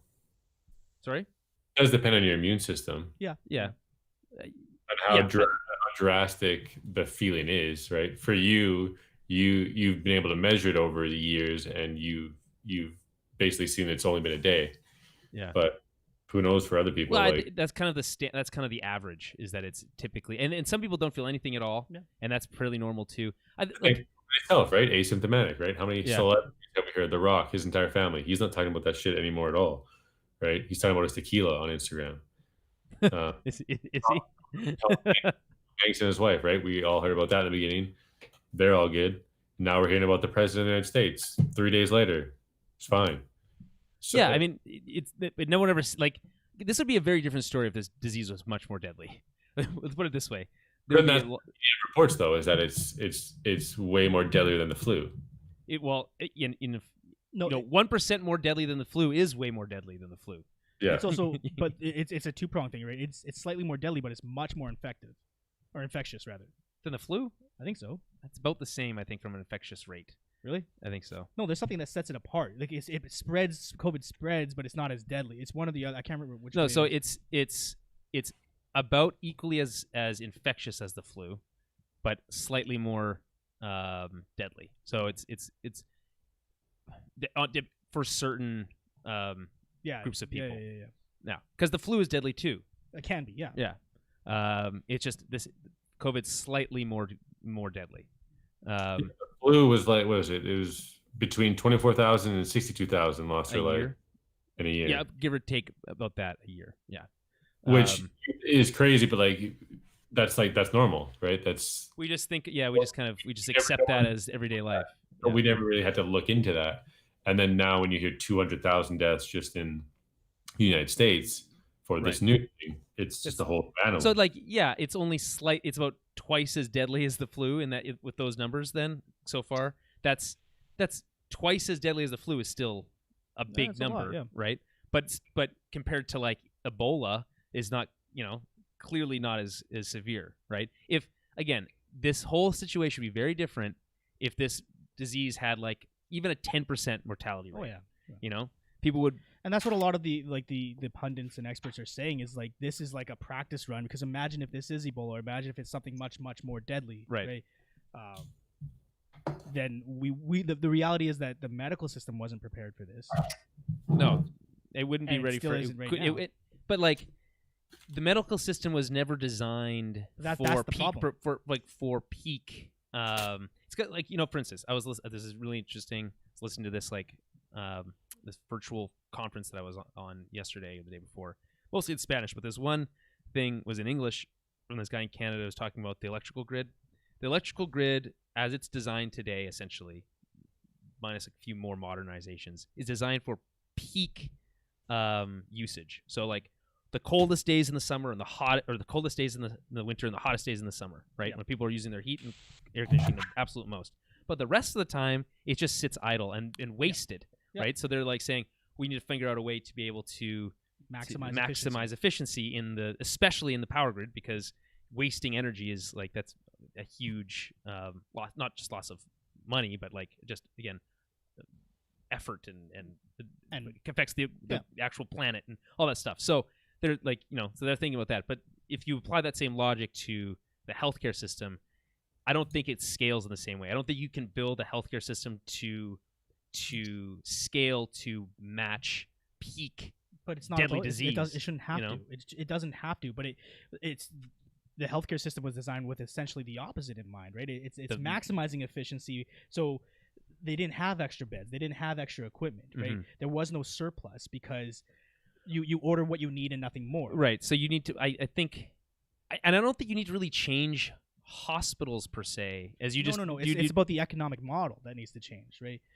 You need to essentially, it's like a savings account. You need to prepare for. You need to have there's a flood. Part of every, like in Manitoba, part of the budget every year is set aside for flood recovery. Yeah, because we know we're going to get a flood every year. Yeah, and same thing. Major part of this budget is set aside for snow removal every year. So if it doesn't snow as much, we get some of that money back, and that goes into other places, probably into people's pockets. But well, it's not a perfect system, but right. It has and then potential. So you could say, okay, every year we're going to put aside this amount of money for pandemic. For a pandemic, but thing is, you never know you can't know how bad it's going to be. Like how much, what number do you put aside, right? Just like the snow thing, you can kind of average it out over. It's probably going to snow about this much. If it goes over, we can kind of draw from other places. If it goes under, we have a surplus. But you don't know if you're going to get a COVID type thing, or you're going to get a SARS type situation. Okay, so here's my question then, based on what you just said. How do they calculate what a hospital's occupancy is now? If what you're saying is you can't predict those numbers in the extremes, like how can they predict them in this case? Well, averages, I think for like normal illness and like what's normal illness? Well, like the stuff that we see on a regular basis, stuff that's not a pandemic, broken legs. Yeah, but it's not about preparing for a pandemic, and it's not about max occupancy. It's about 10-15% more. If everybody did had that kind of mentality, right? But does that? It is a surplus. It's not efficient. Does it? No. But does it? But I'm saying it's a surplus. But does it make a realistic difference? In the end of the day, in a pandemic, does that 10 to 15 extra % of beds make a realistic difference? Yeah. No. Let me finish. What if you instead of having these extra beds sitting around all the time, just in case, you have put together a strategy to create mobile hospitals and stuff that can pop up really quick, as opposed to having permanent extra beds. I feel like that's a more sound strategy. That's the same idea, though. It's the same thing. It's about having more of a contingency plan in place. Right. I get that, but your version has more of like a permanency to it that I don't think necessarily needs to exist. It's the same thing. It's the exact same thing, and it's not just about beds; it's about equipment as well. Right. And the thing with equipment is like, okay, well, in this turns out we needed respirators. Right, that's really important. Yeah, but the next pandemic may not need respirators. No, it might be blood transfusions, and there's only so much you can do to prepare. What we're saying though is that there was nothing in place, almost nothing, not nothing, but almost nothing in place in terms of preparedness for this. So what we're talking about is learning lessons from this, and that's one way to go, is to at least try to have a contingency plan in place. At least try to have surplus equipment if and when you need it on that rainy day. You have at least some of it, not enough. We might still get overwhelmed, but not as overwhelmed. They've a lot of people have said similar things in the sense that if Italy had been better prepared, they could have nipped it in the bud a bit earlier, right? Or if China even had been better prepared. I don't know the details about what happened in China, of course, but you know what I mean, right?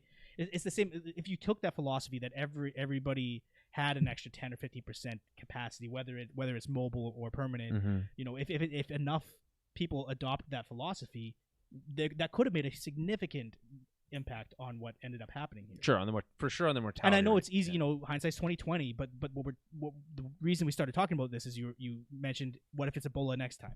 Right. So why don't we? I mean, I'm sure there's many smart people thinking about this now, but preparing for the potential. Well, you say that, but then there was for instance in the States there was plans in place. They had thought about this. They had a whole team in place. They had a strategy, and then all those people were fired, and the funding was cut. And we're gonna go around in circles, circle back to the presidential election if we start talking about that kind of stuff. But that's not yeah. I'm not saying it kind of sounds like defeatist, or it's like don't do anything because someone's always gonna fuck it up. It's not necessarily what I'm saying. I don't really know what I am saying. I don't think any of us do, or I don't anyways. Yeah. Either. All right. Well, I'm gonna have a beer now, and then I'm gonna go to bed. And then I'm going to go to bed. All right. Well, that was fun. Okay. See you guys. Later. Bye. We're all gonna die. We're all going to die.